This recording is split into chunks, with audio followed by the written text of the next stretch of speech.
Bueno, primero que todo, sean todos cordialmente bienvenidos a este espacio, donde más allá de analizar cuestiones estrictamente normativas, vamos a verificar cuáles son las estrategias prácticas que nos sirven a nosotros como abogados litigantes, no solamente en derecho laboral, sino en otras ramas, pero específicamente vamos a observar lo que son las estrategias prácticas en el litigio laboral. Les voy a explicar brevemente cómo se va a hacer el desarrollo de esta sesión. Entonces, Dani, que me ya. Esta masterclass, tomando en consideración que apenas tenemos 2 horas, se va a desarrollar de la siguiente manera. Vamos a tener un primer eje en el cual vamos a analizar todo lo concerniente a las actuaciones que debemos realizar en etapa administrativa, esto es el Ministerio del Trabajo. En el segundo eje, que es el módulo 2, vamos a analizar la estructuración de la demanda y la contestación de acuerdo al COGEP. Y en el espacio número 3 vamos a analizar la audiencia única en procedimiento sumario. El tema de las preguntas, tomando en cuenta, como les explicaba, que tenemos un tiempo reducido, la vamos a realizar al final de cada uno de los ejes, ¿de acuerdo? Entonces, antes de empezar, bueno, aquí estamos, los presentes estamos enfocados concretamente en lo que es litigio laboral. Por consiguiente, entiendo que todos ustedes, a excepción de pronto de María Belén, que es relativamente nueva en materia de litigio, ¿han tenido alguna vez un reclamo, un familiar o alguna persona que nos ha preguntado, bueno, fui despedido de mi lugar de trabajo, no me pagan mi liquidación, ¿qué hago? ¿Por dónde empiezo? Es importante que nosotros sepamos primero qué vamos a hacer a través del Ministerio del Trabajo, es decir, cómo activar correctamente la vía administrativa. ¿Cuál es el objetivo? La siguiente. ¿Cuál es el objetivo? El objetivo es brindar al participante herramientas prácticas para activar correctamente la vía administrativa ante el Ministerio del Trabajo, identificando qué información debe contener una denuncia. ¿Para qué? Para evitar contar o tener planteamientos que eventualmente nos puedan afectar en el futuro. ¿Por qué? Porque como les digo, cuando nace el conflicto, eventualmente el conflicto no se va a quedar únicamente en sede administrativa, esto es en sede laboral del Ministerio del Trabajo, sino ante un proceso judicial. Entonces, ¿cómo se activa la vía administrativa? Regularmente la vía administrativa, que es en el Ministerio del Trabajo, se activa por una denuncia presentada por el trabajador. Como les decía hace un momento, el trabajador puede reclamar varias cuestiones. Primera cuestión que puede reclamar y que es la más común, despido intempestivo. Otro tema que puede reclamar, falta de pago de liquidación de haberes, horas suplementarias, horas no canceladas, sueldos, décimos, utilidades. Y también en nuestro medio hoy en día se está reclamando mucho el tema de las relaciones laborales por servicios, que son estas relaciones un poco simuladas en las cuales el trabajador presenta una factura. Entonces, estos son como los eventos más comunes que se presentan en el entorno laboral cuando se hace algún requerimiento ante el Ministerio del Trabajo. Ahora, ¿cuáles son las acciones previas que nosotros tenemos que tomar en cuenta cuando se presentan estas contingencias? Regularmente, o lo que vemos comúnmente, es que cuando viene un cliente a la oficina y nos dice, fui despedido de mi lugar de trabajo, o ya me despidieron, estaba trabajando bajo facturación, o no me han pagado mi liquidación, la reacción inmediata del abogado, bueno, no de ustedes, porque acá veo 2 colegas al menos que son bastante sensatos en ese sentido, pero la reacción inmediata realmente de los abogados es, presentemos la denuncia en el Ministerio del Trabajo. Es más, a veces ni siquiera le acompaña al trabajador al Ministerio del Trabajo, le dice, vaya y ponga ahorita la denuncia y diga que le despidieron. Y ahí es donde se presenta la primera inconveniencia. ¿Por qué? Porque el trabajador no sabe qué va a hacer. Entonces, ¿qué es lo que se recomienda? Primero, ustedes como abogados, el momento que llega cualquier reclamo de cualquier naturaleza y llega el cliente a su oficina o le hace contacto, tiene que conversar con el cliente. Tiene que preguntarle al cliente, bueno, ¿qué es lo que usted quiere? ¿Cuál es su pretensión? Quiero reclamar el despido, quiero reclamar solamente mi liquidación, quiero que me paguen mis salarios atrasados. ¿Por qué? Porque dependiendo de eso, nosotros tenemos que establecer cuáles son las acciones previas y cuál es el procedimiento que vamos a seguir. Dentro de las acciones previas, ¿qué es lo que siempre se sugiere? Primero, tenemos que, por ejemplo, si un trabajador viene y nos dice, fui despedido de mi lugar de trabajo, ¿qué es lo que harías tú, Kevin, si es que viene, o qué es lo que tú haces habitualmente cuando viene un trabajador y te dice que fue despedido? ¿Cuál es tu primera acción? Perfecto. Está hecho un punto y preguntar de cuál fue la condición de la continuación del. Así es. Según eso, claro, se puede hacer cierto tipo de cosas previas a la denuncia. Exactamente, y esa es la mejor práctica. ¿Por qué razón? Porque al momento que yo ingreso a los sistemas del IES y del SUD, identifico, como decía Kevin, cuál es la causa de salida. ¿Por qué razón? Porque el empleador regularmente despide a su trabajador, porque hay que decirlo, lo despide cuando no hay una causa justa o cuando no ha habido una notificación de por medio. Lo que hace es emitir el aviso de salida del trabajador y lo primero que pone es abandono del trabajador o terminación del contrato. Más adelante vamos a ver cuáles son los inconvenientes de presentar bajo estos términos una denuncia, una terminación. Entonces, cuando ya hemos revisado todos estos documentos, el aviso de salida, cuando hemos revisado los documentos en el SUD, porque en el SUD también podemos revisar documentos. Eso es algo que la verdad no he visto en la práctica de algunos abogados. Piensan que el SUD es solamente un espacio donde el empleador puede tener acceso. Sin embargo, no. El SUD, que es el Sistema Único de Trabajo, también el trabajador puede acceder a esta plataforma, crear su clave y en este momento puede visualizar, por ejemplo, si tiene un contrato de trabajo registrado, si tiene un acta de finiquito, inclusive que ya ha sido ingresada al sistema. Si bien es cierto, el acta de finiquito no se puede observar, sin embargo, sí podemos nosotros verificar ya un cuadrito donde se observan los valores, los descuentos, etcétera, etcétera. Entonces, si nosotros nos anticipamos con esa documentación, es mucho más manejable que sepamos qué vamos a colocar en nuestro documento de boleta única. La boleta única, así se llama el documento mediante el cual el trabajador ingresa su reclamo al Ministerio del Trabajo.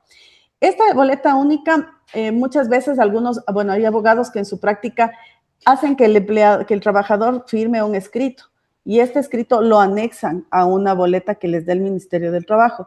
Sin embargo, mi recomendación en lo personal es no hagamos ningún escrito. ¿Por qué? Porque el mismo Ministerio del Trabajo ya ha diseñado un formulario para que nosotros presentemos esta denuncia. ¿Qué es lo que suele pasar cuando nosotros hacemos el relato de la denuncia? Por ejemplo, usted, Giovanna, en su práctica, cuando usted hace la denuncia al Ministerio del Trabajo, ¿cómo la ejecuta? Voy con primero estudio cuáles son los argumentos que tendríamos y lo que tenemos que decirle a la persona del ministerio para que llene el formulario. Ya. Y tenemos claro lo que tenemos que decirle, que es lo principal, ¿no? Desde Exacto. la relación laboral, en qué circunstancias se terminó la relación laboral, qué es son las peticiones. Lo que queremos pedir. Perfecto, correcto. El formulario, tal vez me permitas, Dani, los expedientes de este formulario. Que el formulario concretamente es un formulario universal, ¿no? No es un formulario que solamente lo tenemos en el Ministerio del Trabajo de Quito, de Guayaquil, de Cuenca. Este es realmente un formulario que nosotros lo podemos utilizar a nivel nacional.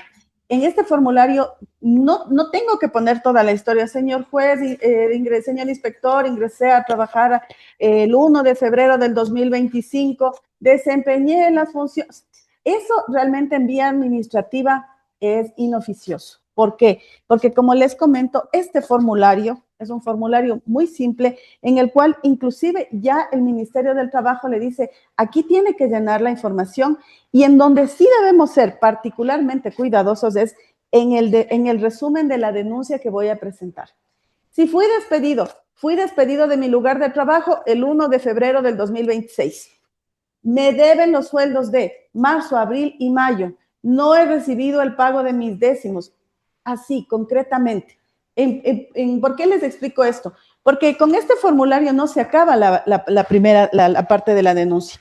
Cuando usted ingresa a este formulario, llena este formulario, tiene que acercarse a una de las ventanillas del Ministerio del Trabajo.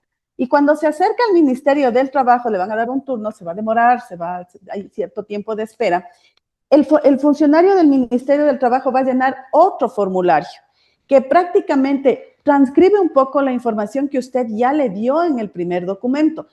Pasa muchas veces, a veces pasa que nosotros no le acompañamos al trabajador a hacer la denuncia porque el trabajador está desesperado, le despiden y dice, no, yo misma me voy. Y a veces por cuestión de tiempo el abogado no le puede acompañar. Pero el abogado sí puede mandarle al cliente con este documento ya lleno.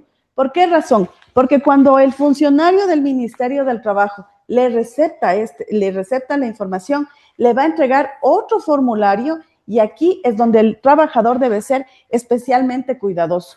Yo en mi práctica he visto que muchas veces en estos formularios ponemos un montón de información que puede generar ciertas discrepancias cuando nosotros tengamos que iniciar una acción en vía judicial. Entonces, para referirnos a la denuncia de boleta única debemos conocer, primero tenemos que conocer ya los antecedentes que los vimos en el aviso de salida, en el extracto, y igual al cliente le tengo que decir, tiene contrato, tiene rol, qué documentos le entregaron, le hicieron el pago vía transferencia. Toda esta documentación nos va a servir a nosotros en primera instancia para esta boleta. Pero aquí nosotros como abogados tenemos que tener en consideración que ahí es donde empezamos a generar o a crear nuestra teoría del caso. Es decir, si yo hice mal este primer paso, que parece tan sencillo, tan simple, eso puede afectar en el futuro mi teoría del caso, ¿de acuerdo? Entonces, la primera recomendación, tener clara la información, tener claro lo que quiere nuestro cliente.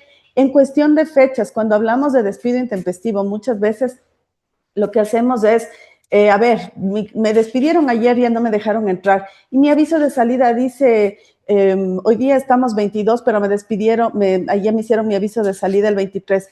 Tenemos que ser especialmente cuidadosos y por eso se sugiere que siempre saquen el aviso de salida, porque el despido intempestivo, al ser un hecho unilateral que termina la relación laboral, que rompe la relación laboral, no puede generar contradicción. Si genera contradicción, su teoría del caso está muerta desde el día 1. Entonces tenemos que ser especialmente cuidadosos en ese sentido. La claridad y especificidad. Aquí les he traído un par de ejemplos de las denuncias que nosotros vemos con regularidad. El trabajador denuncia haber sido despedido el 14 de marzo de 2026, pero el relato menciona que siguió acudiendo a trabajar hasta el 20 de marzo. ¿Qué encontramos ahí? Dos fechas distintas. Si ya encontramos dos fechas distintas, como les decía hace un momento, se destruye la teoría del caso. Es más, si es que usted comete este error en su boleta única, ya no tiene un caso. Más adelante, la secretaria me dijo que estoy despedido. El denunciante afirma un despido intempestivo, pero el hecho narrado es que una tercera persona, sin representación de la empresa, comunicó la decisión. Ese es otro error frecuente que vemos en estos formularios. La secretaria, señoritas Amelia López, me dijo el día de hoy que yo ya no puedo ingresar a trabajar. ¿Quién será la secretaria? ¿Qué poder de representación tiene dentro de, no, ella no tiene ningún poder de representación? Y por consiguiente, si yo describo este hecho en mi denuncia inicial, mi teoría del caso también se puede ver afectada. Entonces, por eso se recomienda que en este primer formulario que nosotros vamos a levantar, la información sea concreta. No tengo que decir mi empleador, señor Juan López, gerente general, representante legal, me despidió. No tengo que decir, simplemente fui despedido de mi lugar de trabajo el día 1 de febrero de 2026. Nada más, porque en esta instancia administrativa ya vamos a analizar qué es lo que está dentro de la competencia del inspector de trabajo y qué es lo que no está dentro de su competencia.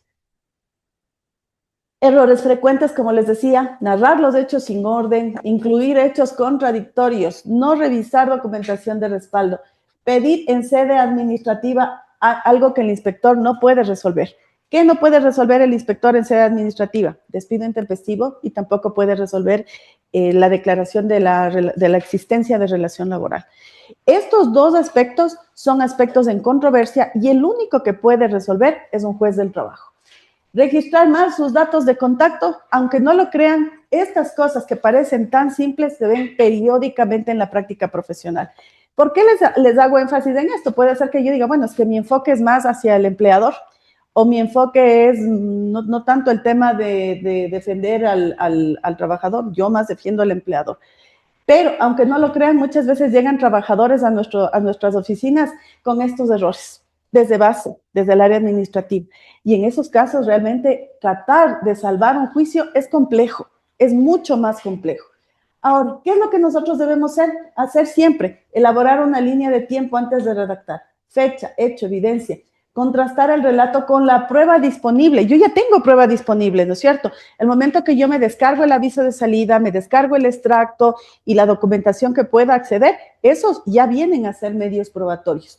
Una vez que revisamos estos documentos, nosotros ya tenemos claro cuál es nuestro escenario disponible desde el día 1. Reservar la pretensión para la vía judicial. Como les decía, hemos visto también en la práctica que algunos abogados hacen el escrito. Yo no digo que no sea una buena práctica, cada abogado maneja a su caso y a su cliente como prefiera.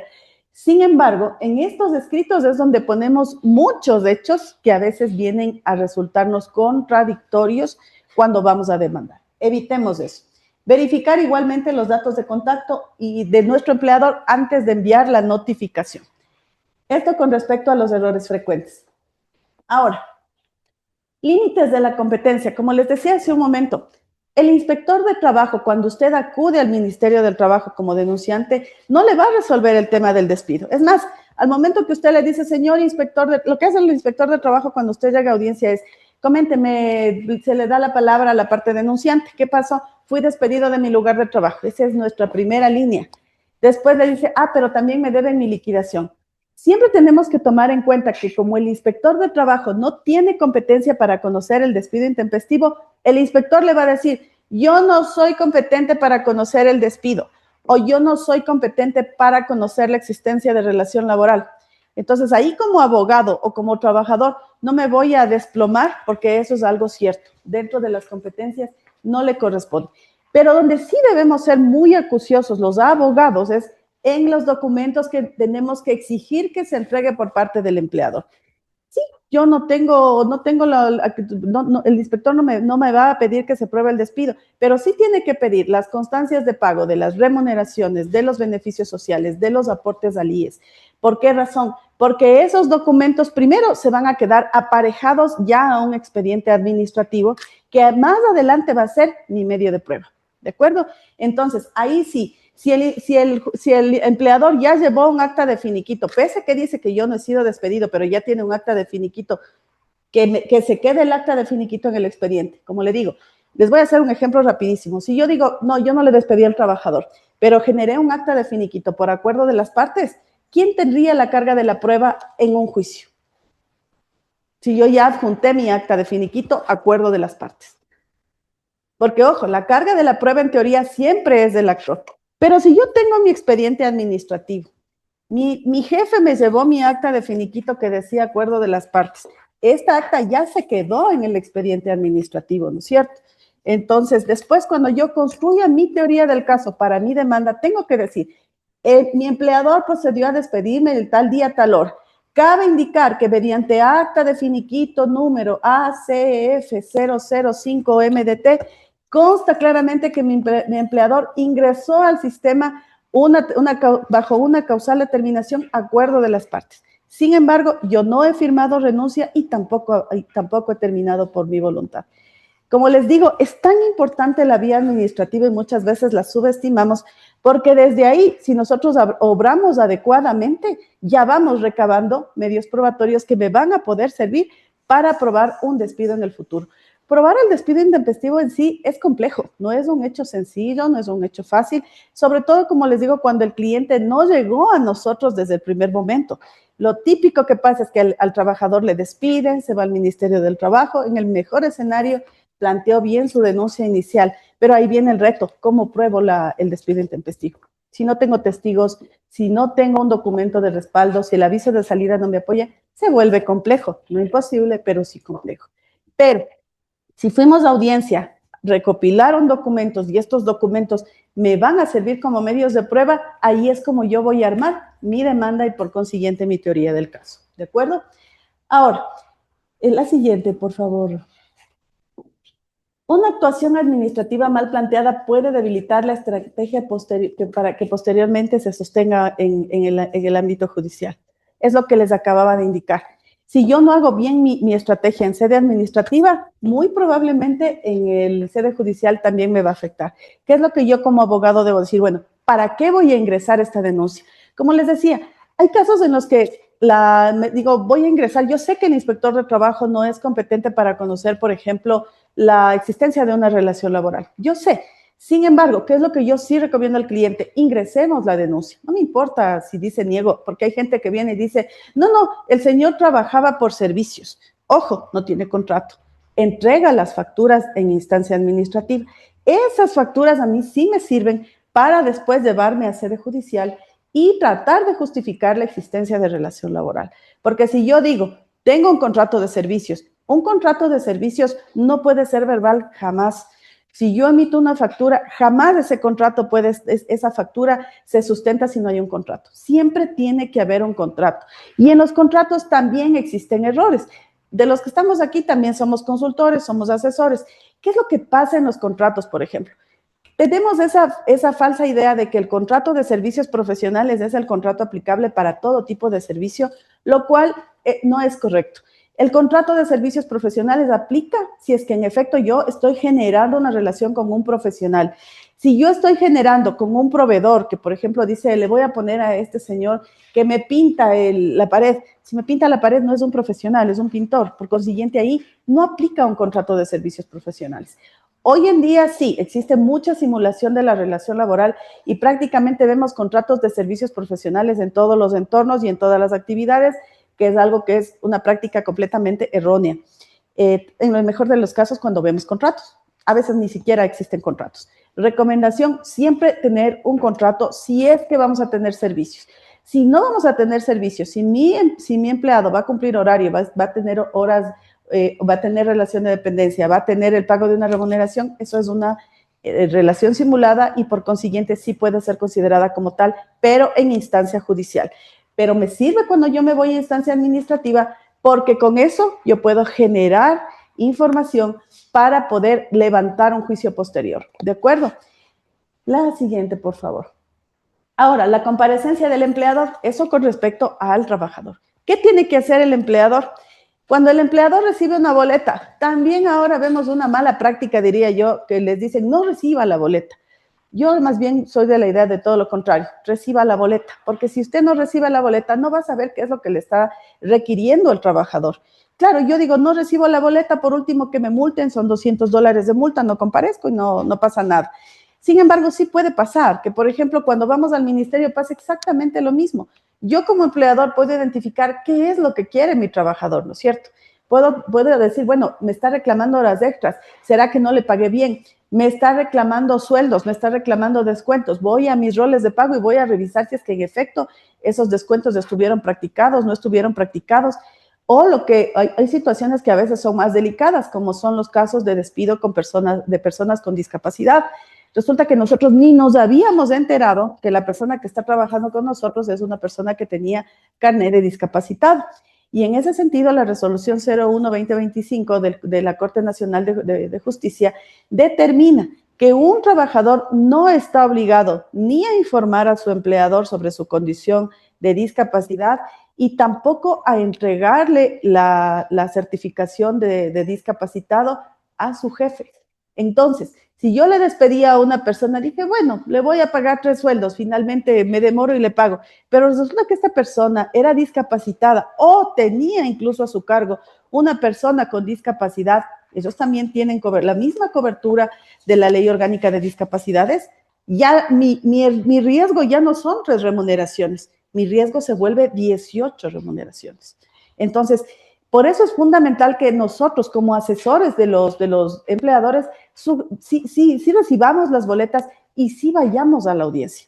Ahora, cuando vamos a la audiencia, no es que llego a la audiencia para ver qué pasa. ¿Por qué? Porque la boleta de notificación que usted recibe, que es esta, ya le indica a usted, tiene que adjuntar los documentos. ¿Cuáles son esos documentos? Le desglosa inclusive. Le dice, justificativos del pago de la remuneración, 13ª, 14ª, utilidades, horas suplementarias, extraordinarias, goce de vacaciones, afiliación al IES y demás documentos que acrediten el cabal cumplimiento y pago de sus obligaciones del último trimestre. Entonces, no es que yo solamente llego y digo, vea, ¿sabe qué? No le despedí, ya nos fuimos, se acabó la audiencia. No, el Ministerio del Trabajo le va a pedir que usted adjunte toda esta documentación. Si no adjunta, ¿qué es lo que va a hacer? Le va a aplicar una multa. Ahora, en este tema de las multas, no son tan leves las multas, pueden ser de 3 a 20 remuneraciones.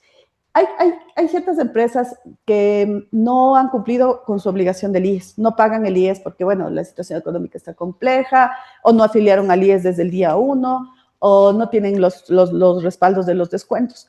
Si es que usted ve que su cliente no tiene toda la documentación, ahí sí más bien no es recomendable no ir a la audiencia. ¿Por qué? Porque me van a multar. La siguiente, por favor. Porque me van a multar. Lo que pasa es que el Ministerio del Trabajo en ese sentido sí es muy riguroso en cuanto a la información que nos requiere. Si nosotros no tenemos esa documentación, automáticamente nos van a sancionar. Y eso hay que tener en cuenta y hay que explicarle al cliente, hay que decirle, mire, en este caso, si usted no tiene, por ejemplo, pagado el IES, si usted se atrasó en el IES o si usted no le ha pagado los sueldos a su trabajador, le van a multar. Eso es un hecho. Difícilmente, rara vez se ve que algún inspector de trabajo sea, digamos, muy tranquilo y le diga, no le voy a multar. La mayoría sí le va a aplicar la sanción. Ahora, hay boletas que no necesariamente son por despido, son solamente por liquidación de haberes. En ese caso, ¿qué sí se recomienda? Llevar el acta de finiquito. Yo sé que a veces por el tema económico dicen, es que no le voy a poder pagar de contado. No hay problema, haga una propuesta de pago al momento que esté en audiencia. Es más, yo tengo como práctica cuando ya veo inclusive que me tocó con un inspector complicado o que tengo un trabajador que quiere llegar a un acuerdo, pero tal vez el monto es muy amplio, se puede sugerir hacer un acuerdo de pago y derivar inclusive el caso a mediación. Eso hace, primero, que se pueda ver la forma de llegar a un acuerdo y segundo, que no me sancionen en vía administrativa, porque si yo no pagué la liquidación después de 15 días de haber terminado la relación laboral, no se olvide que yo ya tengo el riesgo de que me sancionen en vía administrativa. Otro aspecto que hay que tener en cuenta es que si no hemos pagado los sueldos y mi trabajador me demanda en vía judicial, ya no son solamente el sueldo de febrero, el de marzo, el de abril, que es lo que estoy debiendo. Esos sueldos de los 3 últimos meses se vuelven valores a pagar con el triple de recargo. Entonces, con más razón hay que tener mucha más prolijidad con nuestro cliente y decirles más, lo que yo siempre recomiendo a mi cliente es páguele las remuneraciones antes de que le demande. Porque si es que le demanda, con el solo hecho de haber presentado la demanda en vía judicial, automáticamente se activa ese beneficio del triple de recargo por las 3 últimas remuneraciones. Entonces, como les digo, nosotros como trabajadores, cuando estamos en instancia administrativa, debemos tratar de conseguir todos los medios probatorios necesarios. Pero cuando estamos en la instancia como administrativa, como empleadores, lo que debemos hacer es minimizar el impacto de la multa y analizar los riesgos que va a tener nuestro cliente. Esa es nuestra función primordial en esta etapa. De igual manera, los errores frecuentes, la solución. Error frecuente que vemos en el caso del empleador, el aviso de salida. Por el apuro, por cualquier cosa, lo primero que le ponen en el aviso de salida es abandono voluntario o terminación del contrato dentro del periodo de prueba. Resulta que le puse abandono voluntario, pero nunca tuve una resolución de visto bueno de ese abandono. Eso en instancia judicial me va a invertir la carga probatoria a mí y yo voy a tener que justificar. Si no tengo una resolución de visto bueno, eso genera automáticamente el pago de la indemnización a favor del trabajador. Número 1. Terminación del contrato dentro del periodo de prueba. La mayoría de gente lo que está haciendo ahora es registrar el contrato en la plataforma del SUT, pero el contrato tiene que firmarse, tiene que hacerse un contrato de trabajo y tiene que firmarse. No basta solamente con registrarse. Si yo no firmé el contrato y solamente registré, automáticamente igual, esa terminación dentro del periodo de prueba se vuelve despido intempestivo. ¿Por qué? Porque no tengo forma de justificar porque no hice un contrato dentro de esos 90 días. Terminé unilateralmente e ilegalmente esa relación laboral. Otro error, no llevar el expediente del trabajador. Como les digo, muchos empleadores se toman, creo, muy a la ligera la comparecencia al Ministerio del Trabajo y lo que me genera es la multa automática. Subestimar el alcance vinculante de lo actuado en sede administrativa. igual que como hablábamos en el caso de los trabajadores. También para el empleador es fundamental la actuación que va a tener en sede administrativa. Si yo hago bien mi actuación, eso va a servir para poder defenderme de una demanda laboral. Si no hago bien, eso más bien lo que va a ir es en contra de nuestra acción en el Ministerio del Trabajo. Y como les digo, ahí también como abogados debemos analizar qué tan conveniente es que sí vaya la diligencia y qué tan conveniente es mejor no ir y dejamos que se archive y por último pago una sanción que si no estoy mal son los $200 y mitigo el riesgo de mi cliente. Hay casos en los que ya viene prácticamente inherente el riesgo que tiene el cliente, ya está el riesgo ahí. Lo que nosotros como abogados tenemos que hacer es minimizar ese riesgo. Y si es que tenemos la oportunidad de llegar a acuerdos, sobre todo cuando son liquidaciones de haberes, de derechos adquiridos, yo siempre sugiero llegar a acuerdos. No demandar por derechos adquiridos porque me parece inoficioso, es una falta realmente es un tema de tiempo que a veces ni siquiera compensa el valor que nos representa a nosotros el honorario de abogados. Entonces, más bien ahí sí, llegar a un acuerdo. Ahora, los documentos que exigen especial cuidado, lo que les decía, el registro del aviso de salida, la terminación dentro del periodo de prueba, la consistencia del aviso de salida. También pasa que muchas veces ponemos renuncia cuando le despedimos unilateralmente, le digo, pongamos renuncia. Y resulta que no había renuncia, no había acuerdo firmado, entonces eso también me puede representar un riesgo en el futuro. Mi recomendación cuando tenemos conflicto con los trabajadores, cuando no se ha establecido qué causa de salida es, porque no tengo renuncia, voy a entrar a demostrar el tema del despido intempestivo, ¿no? o cometí algún error, más bien mi recomendación es que se ponga otras causas justificadas por el empleador. Esa es la causal de salida más adecuada porque al final es un poco intermedio, entonces eso sí ya daría inclusive al juez en el futuro, si es que ya nos vamos a una instancia judicial, cierto criterio de decir, bueno, que me justifique en todo caso cada parte cómo terminó la relación laboral. Entonces, la recomendación, otras causas justificadas por el empleador. Igual para el trabajador, lo que ya hemos explicado. Ahora, el valor probatorio. No nos olvidemos que las partes podemos pedir copias certificadas de todo lo que actuemos en vía administrativa, todo. No es que le haga un escrito al inspector de trabajo y le digo, señor inspector, deme una copia del contrato. No, lo que hacemos es llenar un formulario que también nos da la entidad del Ministerio del Trabajo y por eso es que teníamos que tener súper claro toda la información anterior, porque en este formulario sí se nos requiere algunos datos y debemos completar esa información para que recibamos las copias de todo el expediente. ¿De acuerdo? Ahora, este sería el análisis del primer eje. ¿Tenemos alguna duda, alguna inquietud, alguna pregunta con respecto a lo explicado? Cuéntenos, Jovita. Dice que en el caso de beneficios adquiridos, Derechos adquiridos. No sería necesaria una demanda. Usted dice, no acuerdo. Pero el acuerdo en qué consistiría si tomamos en cuenta que los derechos adquiridos no pueden ser vulnerados o negociados. Por supuesto. A ver, lo que pasa es que cuando nosotros tenemos una liquidación de haberes en efecto, la liquidación de haberes, que es el acta de finiquito, ¿qué contiene regularmente? Remuneraciones que están pendientes de pago. 13º, 14º, vacaciones, desahucios, si es que ya hemos cumplido más de un año. En algunos casos también suelen ponerle utilidades a algunos rubros que se les adeuda. Esos son derechos que no son negociables. Principio de irrenunciabilidad de derechos es irrenunciable. Entonces, yo no le digo haga el acuerdo sobre los valores, sino sobre la forma de pago. ¿Por qué razón?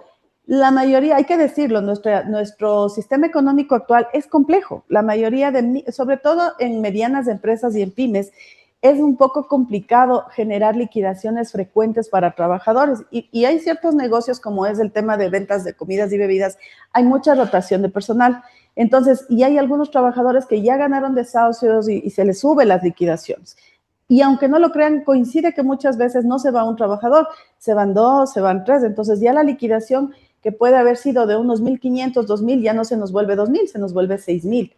Entonces, ¿qué es lo que yo digo? No voy a decirle a mi cliente, vea, tenga 3 juicios laborales, porque esos 3 juicios laborales van a implicar costos en materializaciones, etcétera, etcétera, y también el costo de mis honorarios. Hagamos un acuerdo, pero no sobre el monto, sino sobre la forma de pago. Exacto.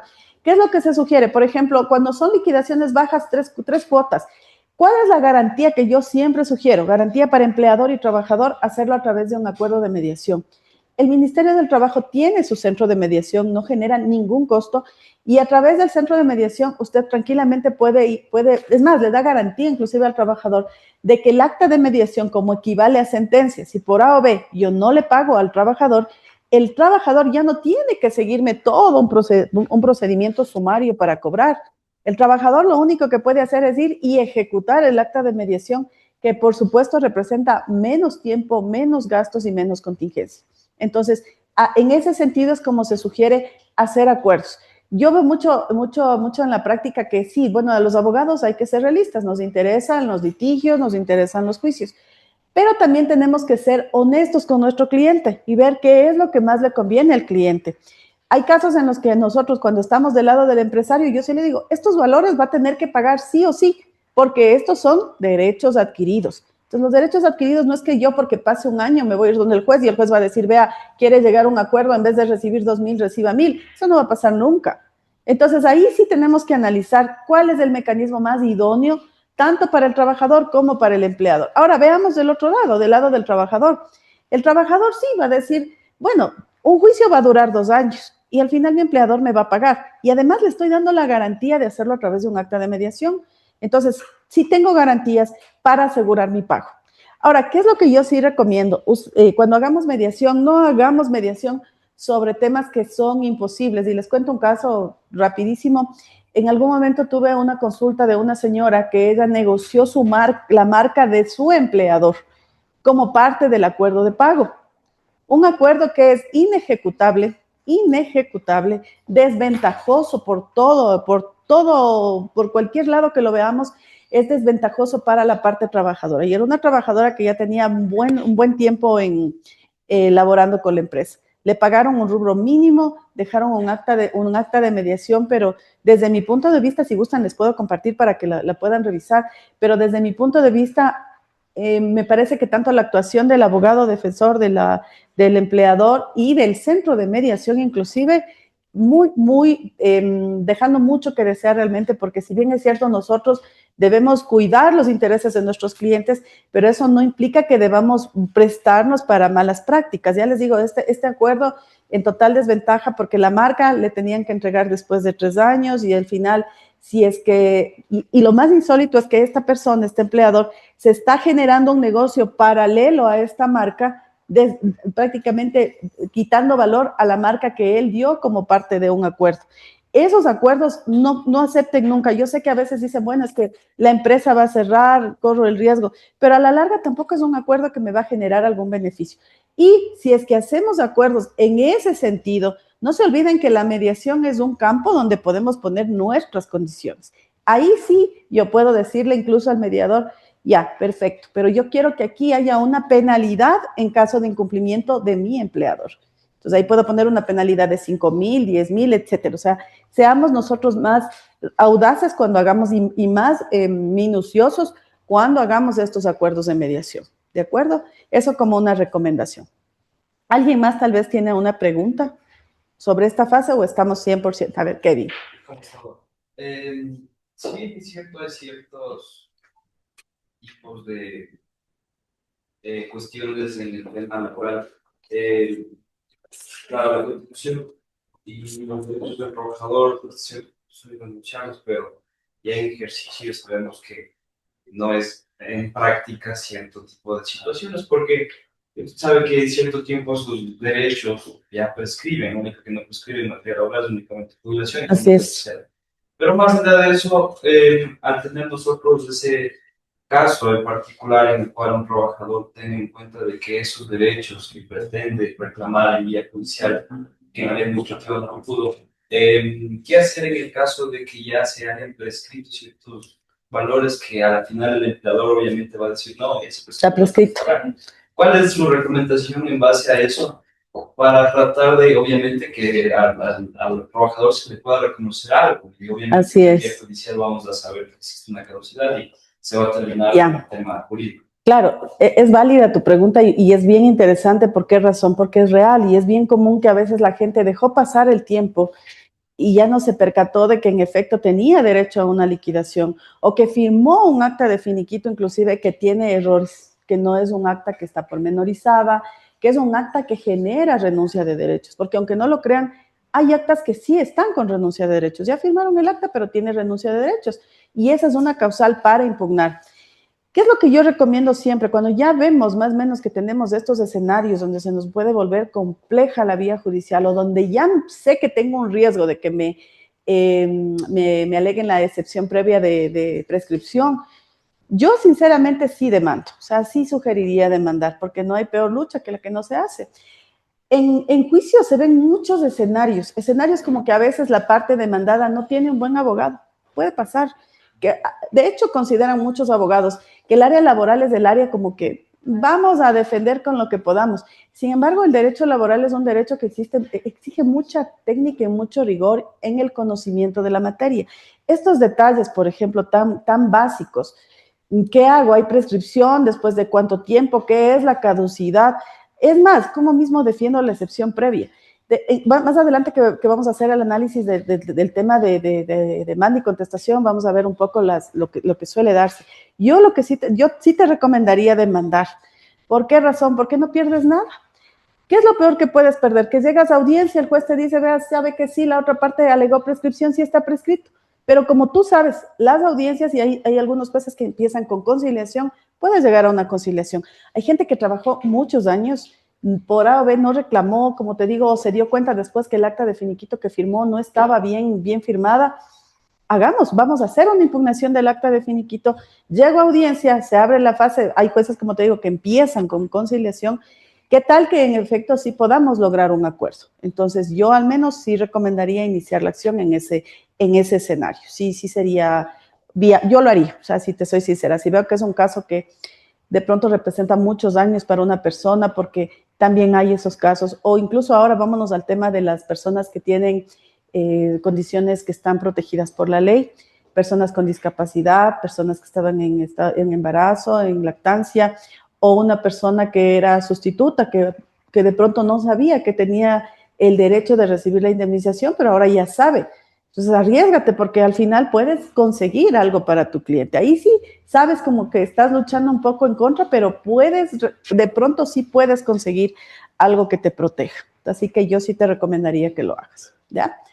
¿Alguien más tiene alguna duda? Entonces, en el segundo eje de demanda y contestación, tenemos que dominar, ¿cuál es el objetivo? Dominar los requisitos técnicos de la demanda laboral bajo el COGEP, reconocer los errores más frecuentes, los cuales deben ser congruentes con las pretensiones y medios probatorios. Como se les había indicado, a los participantes de esta masterclass se les va a entregar un modelo de demanda, un modelo de contestación y también esta presentación que está diseñada obviamente con contenido que les va a servir para su práctica. Entonces, el trinomio de la demanda laboral. Toda demanda laboral sólida se sostiene en tres elementos que deben conectarse de forma coherente. El hecho circunstanciado, la pretensión clara y el medio probatorio. ¿Qué es el hecho circunstanciado?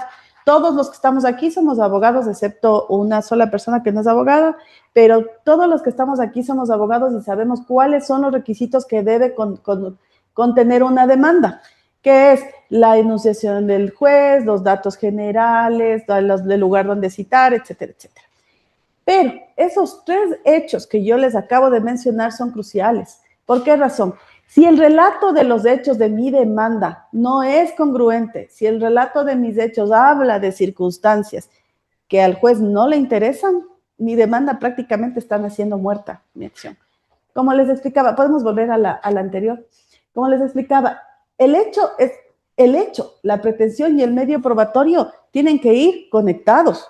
Yo no puedo decir, fui despedido el 25 de febrero del 2026 y reclamo, qué sé yo, el despido del 2024, o fui despedida en febrero del 2026 y reclamo mi remuneración de abril del 2026. Se pierde la conexión. Y es más, ahí ni siquiera voy a tener un medio probatorio, porque nunca voy a poder justificarlo, ¿no es cierto? Ahí se destruye el tema del despido intempestivo. Vamos con la siguiente. Los requisitos clave de la demanda, hechos detallados y pormenorizados.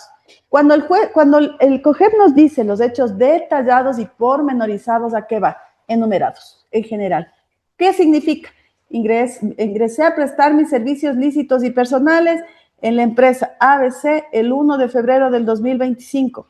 Mi remuneración era la suma de tanto, mi horario de trabajo, y esto tiene que ir numerado.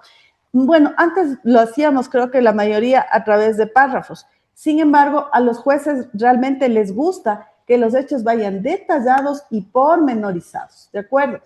Cuando voy a narrar el despido intempestivo, debo ser muy cuidadoso. Hay mucha gente que pone, fui despedido sin tomar en consideración que soy padre de familia, que mis hijos dependen de mi condición económica. Eso al juez no le interesa. Al juez no le importa. Al juez lo único que le interesa es que usted le describa cómo fue despedido, qué pasó. Cuando yo le digo fui despedido, el día tal me presenté a mi lugar de trabajo y al ingresar mi empleador, no pondrá la jefa de recursos, mi empleador no me permitió ingresar a mi lugar de trabajo. Esto ocurrió el día lunes, a tal hora, en tal lugar, en tal fecha. No puedo poner, por ejemplo, ya le pongo ahí que fui despedido el 1 de febrero y me quedé trabajando todo el día y me fui el 2 de febrero. No, cuando nosotros empezamos a poner esos hechos de manera contradictoria, no nos olvidemos que nuestro caso se derrumba automáticamente, porque la contradicción de fechas es muy valorada por los jueces de trabajo. El momento que usted pone una contradicción de fechas, eso automáticamente descarta que la terminación fue en un momento, en un lugar, en un día determinado. ¿De acuerdo? Nosotros tenemos que crear una línea real del tiempo en el que ocurre el despido intempestivo. Si no lo hacemos de esa manera, nuestra teoría del caso se va. De igual manera, nosotros, por ejemplo, cuando no solamente demandamos por despido, demandamos por 13º, 14º, remuneraciones, etcétera. Igual, le tengo que ir colocando al juez, me adeudan mi remuneración del mes de marzo de 2025, más los bonos que recibía. También realizaba horas extras, aunque en tema de horas extraordinarias y suplementarias hay que ser todavía más técnicos. Ya les voy a explicar por qué. En el anuncio de los medios de prueba pueden ser documentales, pueden ser testimoniales, pueden ser medios digitales que ahora también están bastante usados en nuestro medio. Y el anuncio de los medios de prueba tiene que ser bien claro. Por ejemplo, y eso les explicaba, conversábamos hace un momento, hay ciertos jueces que cuando usted anuncia los medios de prueba le dice, anuncio como medios documentales lo siguiente: materialización del contrato de trabajo correspondiente al trabajador tal, materialización del aviso de salida obtenido del sistema del IES. Ya.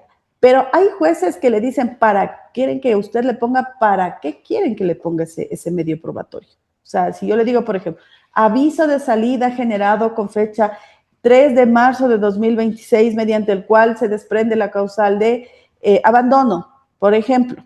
Entonces, ya le digo, abandono, sin embargo, no existe ninguna resolución de visto bueno a favor de mi empleador. Eso automáticamente, ¿qué hace? Activa la alerta en la parte demandada, porque yo ya sé, si yo soy abogado que manejo derecho laboral, lo primero que le voy a decir es, le van a invertir la carga probatoria, le van a mandar a pagar despido, automáticamente. Por eso es importante que cuando nosotros relatamos los hechos y los medios de prueba se vayan conectando a esos hechos. Y obviamente a mi pretensión. Si yo estoy reclamando la indemnización por despido intempestivo, tengo que reclamar, de acuerdo a de las dos últimas remuneraciones, la mejor remuneración recibida. Eso se basa en un precedente jurisprudencial reciente donde la Corte Nacional, si no estoy mal, es el número 2 del 2025, donde la Corte Nacional estableció que se pagará la mejor remuneración de las últimas dos. Por ejemplo, si mi última remuneración fue en el mes de febrero, pero mi sueldo de enero fue el mejor, tengo que pedir mi pretensión de acuerdo a eso. Debemos ser bien cuidadosos en eso, ¿de acuerdo? O sea, le podemos incluso generar un beneficio a nuestro cliente porque va a ganar una indemnización superior. Ahora, igual, los errores frecuentes de la demanda, como les decía, narrar de forma genérica, sin fecha exacta, sin orden cronológico. Ya les voy a leer una demanda para que ustedes puedan tener clarísimo cómo se dan estos escenarios que parecen insólitos, pero son reales. anunciar igual la prueba de forma genérica, omitir adjuntar al expediente completo del ministerio, y eso siempre debemos adjuntar nuestras actuaciones que hicimos en el Ministerio del Trabajo. Eso es clave. Adjuntar medios de prueba de forma incorrecta, y eso suele darse mucho con respecto a los documentos que obtenemos de sistemas. ¿A qué me refiero? Cuando sacamos un aviso del IES, el aviso del IES, regularmente yo me ingreso al sistema y descargo. La historia laboral, me ingreso al sistema y descargo. Y claro, estos avisos suelen tener ahora los famosos códigos QR. Y es más, el otro día escuchaba una ponencia de una abogada que decía, puedes llevar el formulario, el código QR, y ese rato le abres y ya está, la prueba no necesitas materializar. Eso es un error. Porque al momento que yo imprimo un documento digital, se vuelve una copia simple, ¿de acuerdo? Entonces, ¿qué es lo que se recomienda? Cuando usted va a materializar, y esto sí es algo que le puede servir en la práctica en cualquier tema, no solamente en laboral, tiene que ir al sistema, sea el IES, sea el SUT, sea el Servicio de Rentas Internas. Se va con su clave a una notaría y le dice, deseo hacer la materialización del extracto del contrato de trabajo, del aviso de salida del IES, de facturas, por ejemplo, en caso de obligaciones comunes. Y en ese momento el notario extrae del sistema, sea IES, llámese IES de CRI, ministerio, lo que sea. Si usted adjunta como copia, así, copia simple, esa prueba no tiene validez. Esa prueba no cumple los requisitos del COGEP y esa prueba tranquilamente va a ser inadmitida si es que es objetada por la contraparte. Si la contraparte no objeta, ahí sí esa prueba entra. Pero de manera general, el famoso código QR que usted puede ver, porque sí hay en los documentos que emite el sistema del IES, ese famoso código QR no se va a abrir nunca, nunca. De hecho, yo he intentado abrir los códigos QR cuando he revisado pruebas, ese código QR ya no se abre. Entonces, no se confíe y diga, ya está junto al expediente. Yo sé que a veces con el cliente es un poco complicado decirle, tenemos que gastar en la materialización, no les gusta.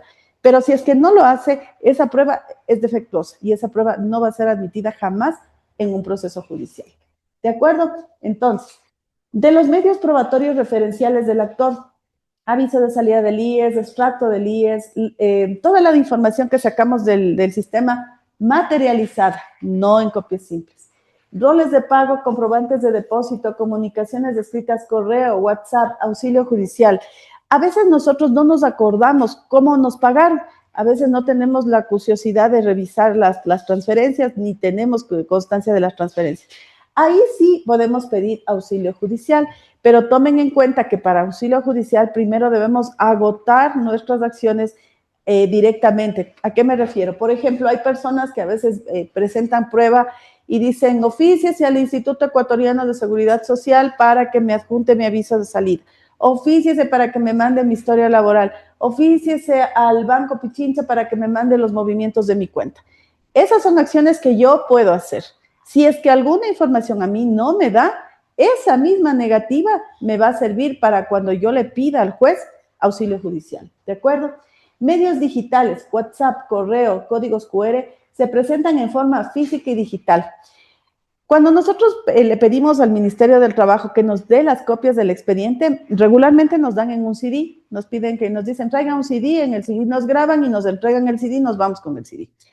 En el CD viene un oficio que tiene una firma electrónica. Entonces, ¿qué digo yo? Bueno, adjunto el CD con mi demanda, ingreso el CD y ya está. ¿Qué es lo que yo les recomiendo? Y eso sí, háganlo porque pasa mucho que a veces llevan el CD y piensan que el juez va, el momento de la producción de la prueba del anuncio, el juez va a abrir el CD y va a decir, vean, aquí está el CD, lean. No va a pasar eso nunca. Lo que ustedes tienen que hacer es imprimir la documentación que está en el CD. De preferencia, imprimir, adjuntar a su demanda con todos los demás medios probatorios.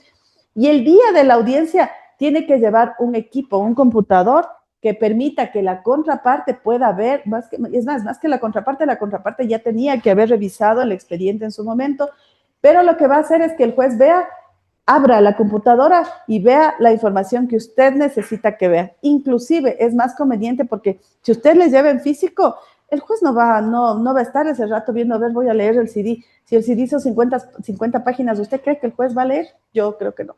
Ningún juez va a leer. Acá la doctora Tapia, que fue jueza, Estoy segura que nadie va a leer porque con la carga probatoria que tiene y la carga que tienen los jueces, es imposible que ellos puedan revisar detalladamente la prueba.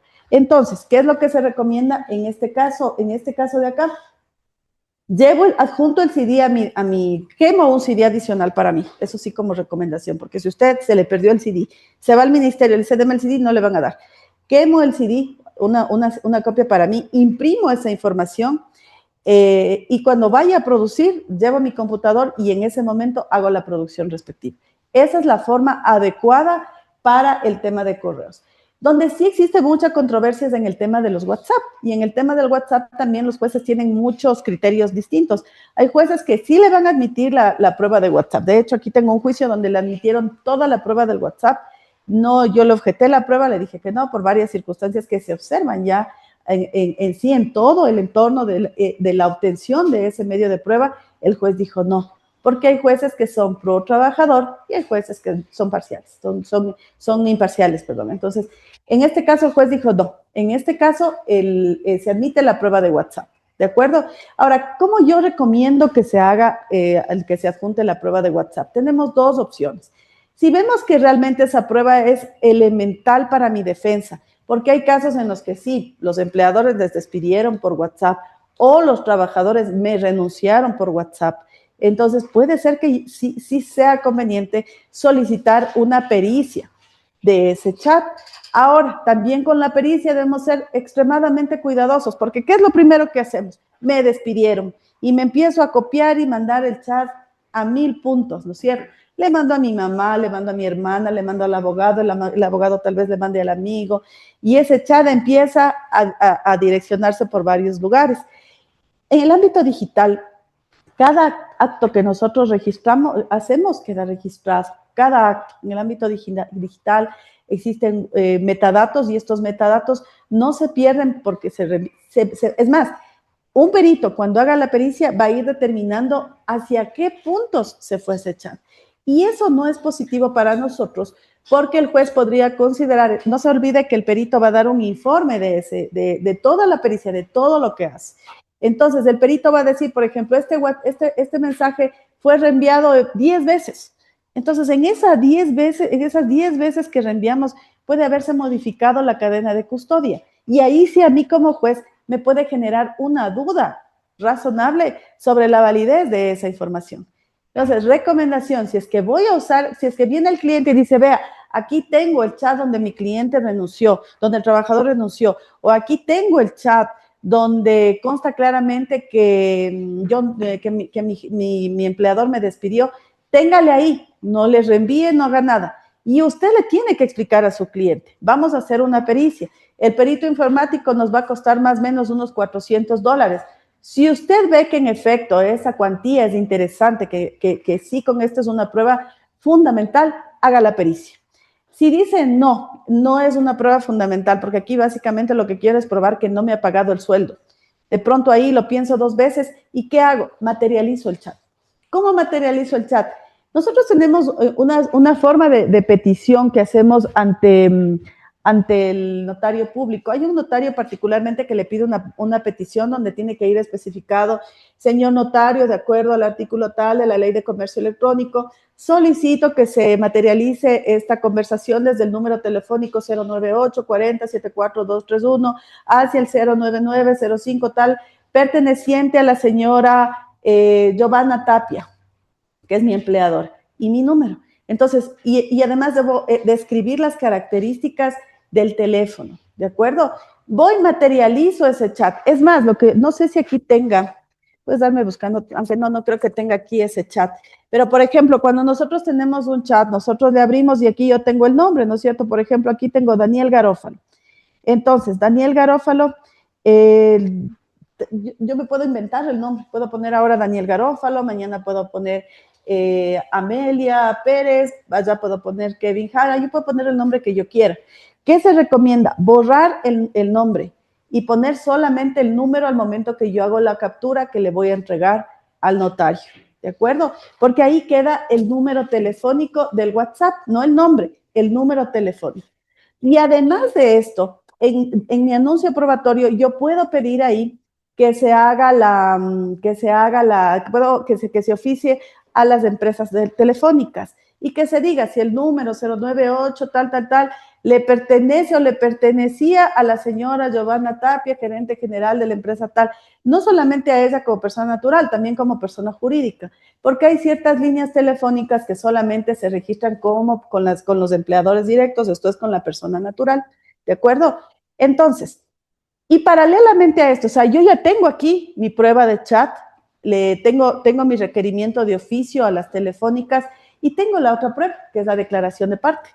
Ahí sí yo ya puedo armar con los 3 documentos medios probatorios, no uno, sino varios que le permitan llegar a convicción al juez. Entonces, si hice la materialización, no hice la pericia porque no tengo el dinero, porque mi cliente no puede, tengo que ir armando medios probatorios adicionales para poder justificar que el contenido de esos chats sí es válido. Puede pasar que el juez en la fase de admisión me diga, no le admito su prueba, no hay problema. ¿Por qué? Porque yo tengo la declaración de parte y el documento ya está en expediente.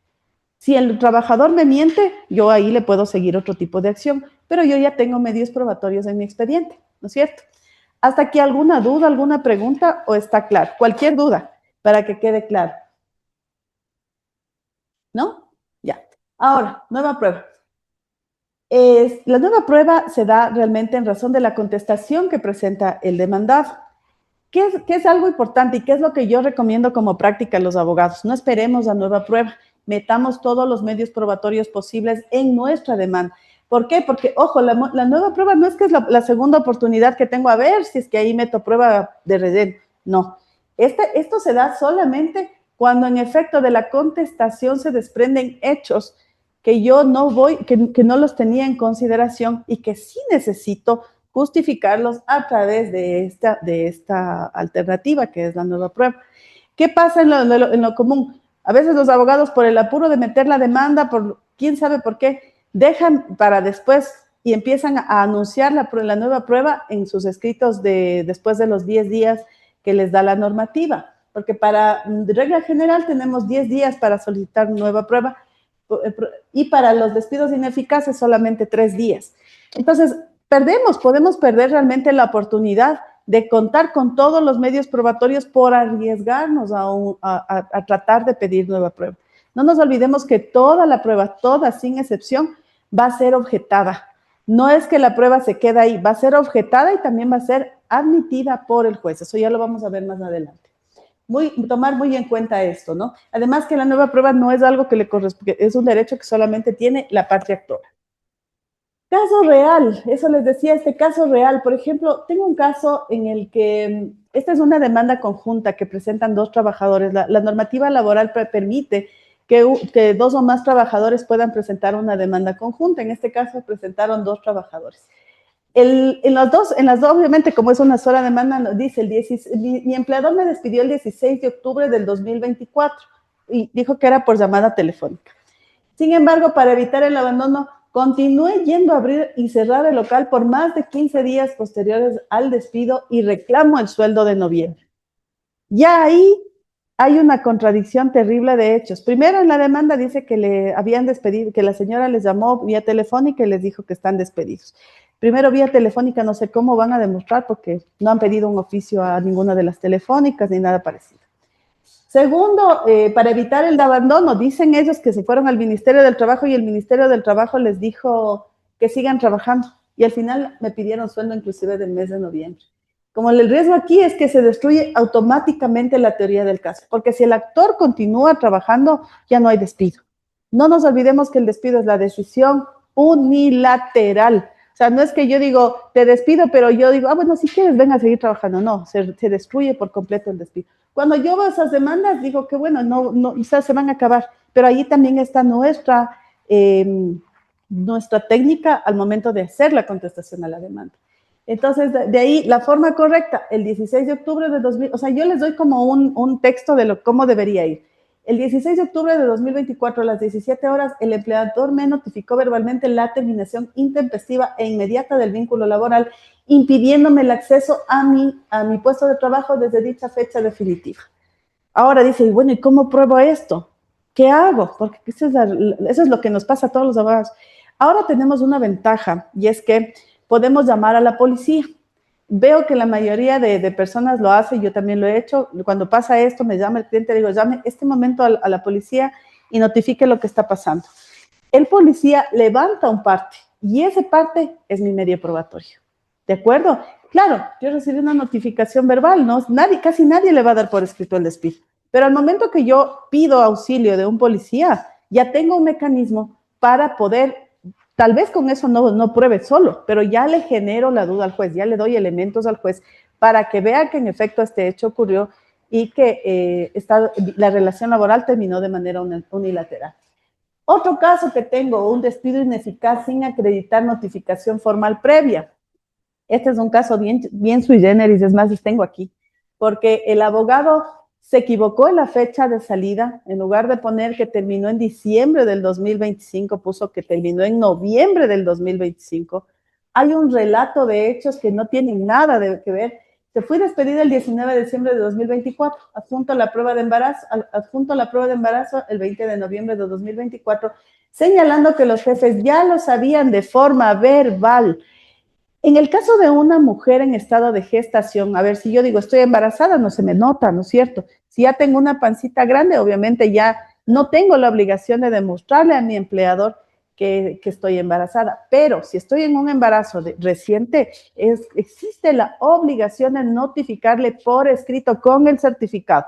Si le notifiqué de manera verbal, si le dije a mi jefe, a mi jefa, a mi amiga, a todo el mundo le dije que estoy embarazada, pero no presenté mi certificado de embarazo y mi empleador me da por terminada la relación laboral, es muy complejo que en efecto esa indemnización sea favorable. Es casi imposible, de hecho.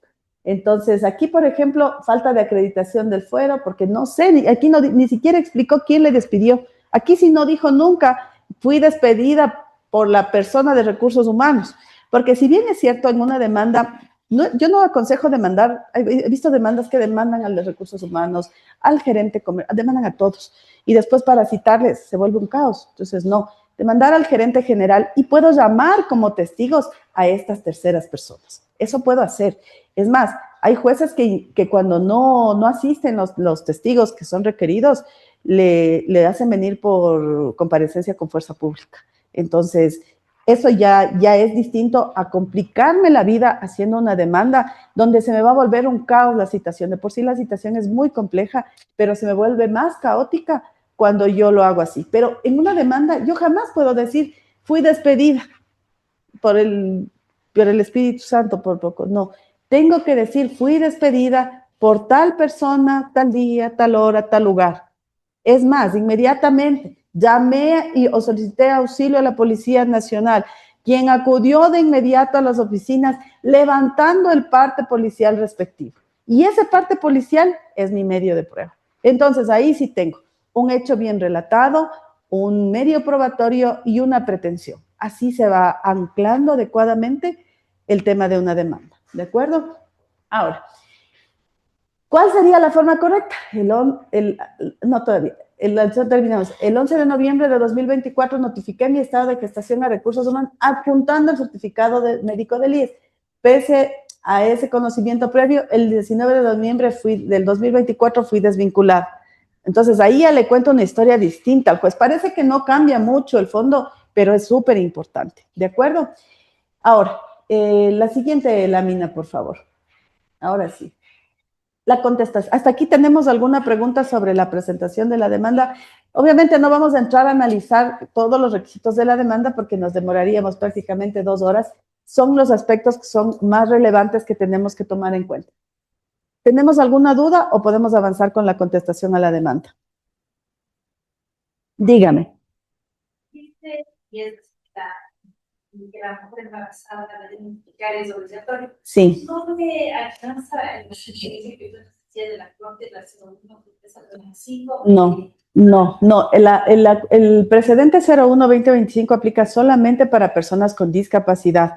Lo que nos dice este precedente es que las personas con discapacidad no están o sustitutas no están obligadas a notificar al empleador. Ahora, recientemente salió una sentencia de la Corte Constitucional donde le dice que sí lo haga. Y yo también coincido que, bueno, eso ya es un poco más un tema de resolver la asesoría directa al empleador, yo sí recomendaría que lo haga, porque al momento que yo le notifico, yo activo las alertas a mi empleador y activo mi derecho. En el tema del embarazo es igualito. Por ejemplo, si yo le digo, no voy a ocultar mi embarazo, mañana me despide, ¿cómo voy a demostrar que en efecto le comenté a mi empleador? Salvo que el embarazo sea notorio. Si ya se me nota, pues obviamente ahí sí no estoy obligada a entregar un certificado y ahí sí se mantiene el beneficio. Pero caso contrario, no. Y también en las demandas de despido ineficaz debemos tener en cuenta un aspecto. Nosotros no demandamos despido ineficaz, que es completamente diferente. Lo que busca el despido ineficaz es dejar sin efecto el despido. Ya si después, cuando se hace la audiencia, cuando estamos ante el juez, le digo, yo no deseo seguir trabajando, ahí recién se activa el cobro de las 12 remuneraciones. Porque ahora también vemos que la mayoría de abogados demanda el despido y directo ya pide. No, nosotros debemos pedir el despido ineficaz. Y como consecuencia de eso, si es que yo ya no quiero quedarme, ahí recién hago el requerimiento del pago de las 12 remuneraciones. ¿De acuerdo? Esa especificación. Ahora, con respecto a la contestación a la demanda, tiene los mismos requisitos que la demanda. No hay variación. Lo que sí hay que tomar en cuenta es que igual el pronunciamiento debe ser expreso e individualizado sobre cada hecho.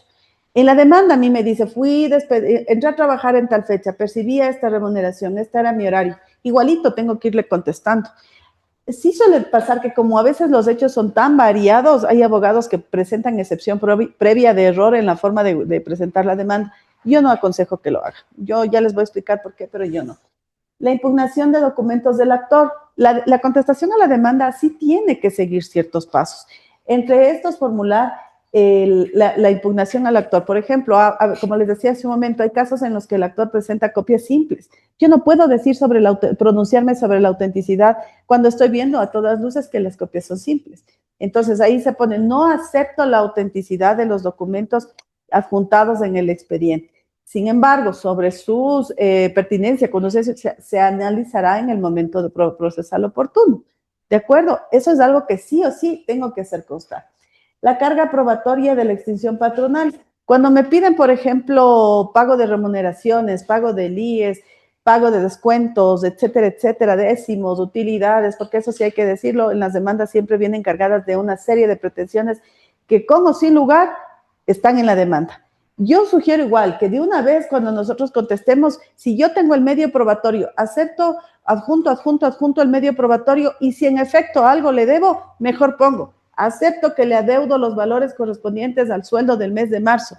Acepto que le debo el 13º sueldo. Ya les voy a explicar por qué. Pero mejor aceptarlo de una vez. Primero porque el juez eso lo ve como algo de buena fe. Y eso les gusta, les agrada a los jueces. Hay atípica. Niego, todo niego, nada le debo, pero no siempre es así. Entonces, eso sí, ser muy cuidadosos también al momento que contestamos. Las excepciones previas, bueno, creo que las excepciones previas son el tema como que más complejo a veces, pero también para el tema de las excepciones previas debemos ser muy acuciosos y revisar bien el caso, porque una excepción previa puede matar el juicio de inmediato. Por ejemplo, en el despido ineficaz, si la demanda se presenta después de los 30 días que dice la norma, esa acción ya está caducada. No hay nada que hacer. Es más, hay jueces que desde que se presenta la demanda observan que no se ha cumplido el plazo y automáticamente le desechan la demanda, le archivan. Hay jueces que no, que hasta por poco le ayudan a la parte trabajadora hasta que reforme su demanda y aún así no lo logran. Y es más, y aún si no lo logran, hay jueces que les van a mandar a pagar y por eso es que debemos ser muy acuciosos cuando vamos a hacer. ¿Qué es lo que tenemos que tomar en cuenta cuando tenemos excepciones previas? A veces nos confiamos, digo, presento excepción previa de, por ejemplo, vamos a ver una que sea transacción. Presento excepción previa de transacción y ya, pero no adjunto el medio probatorio.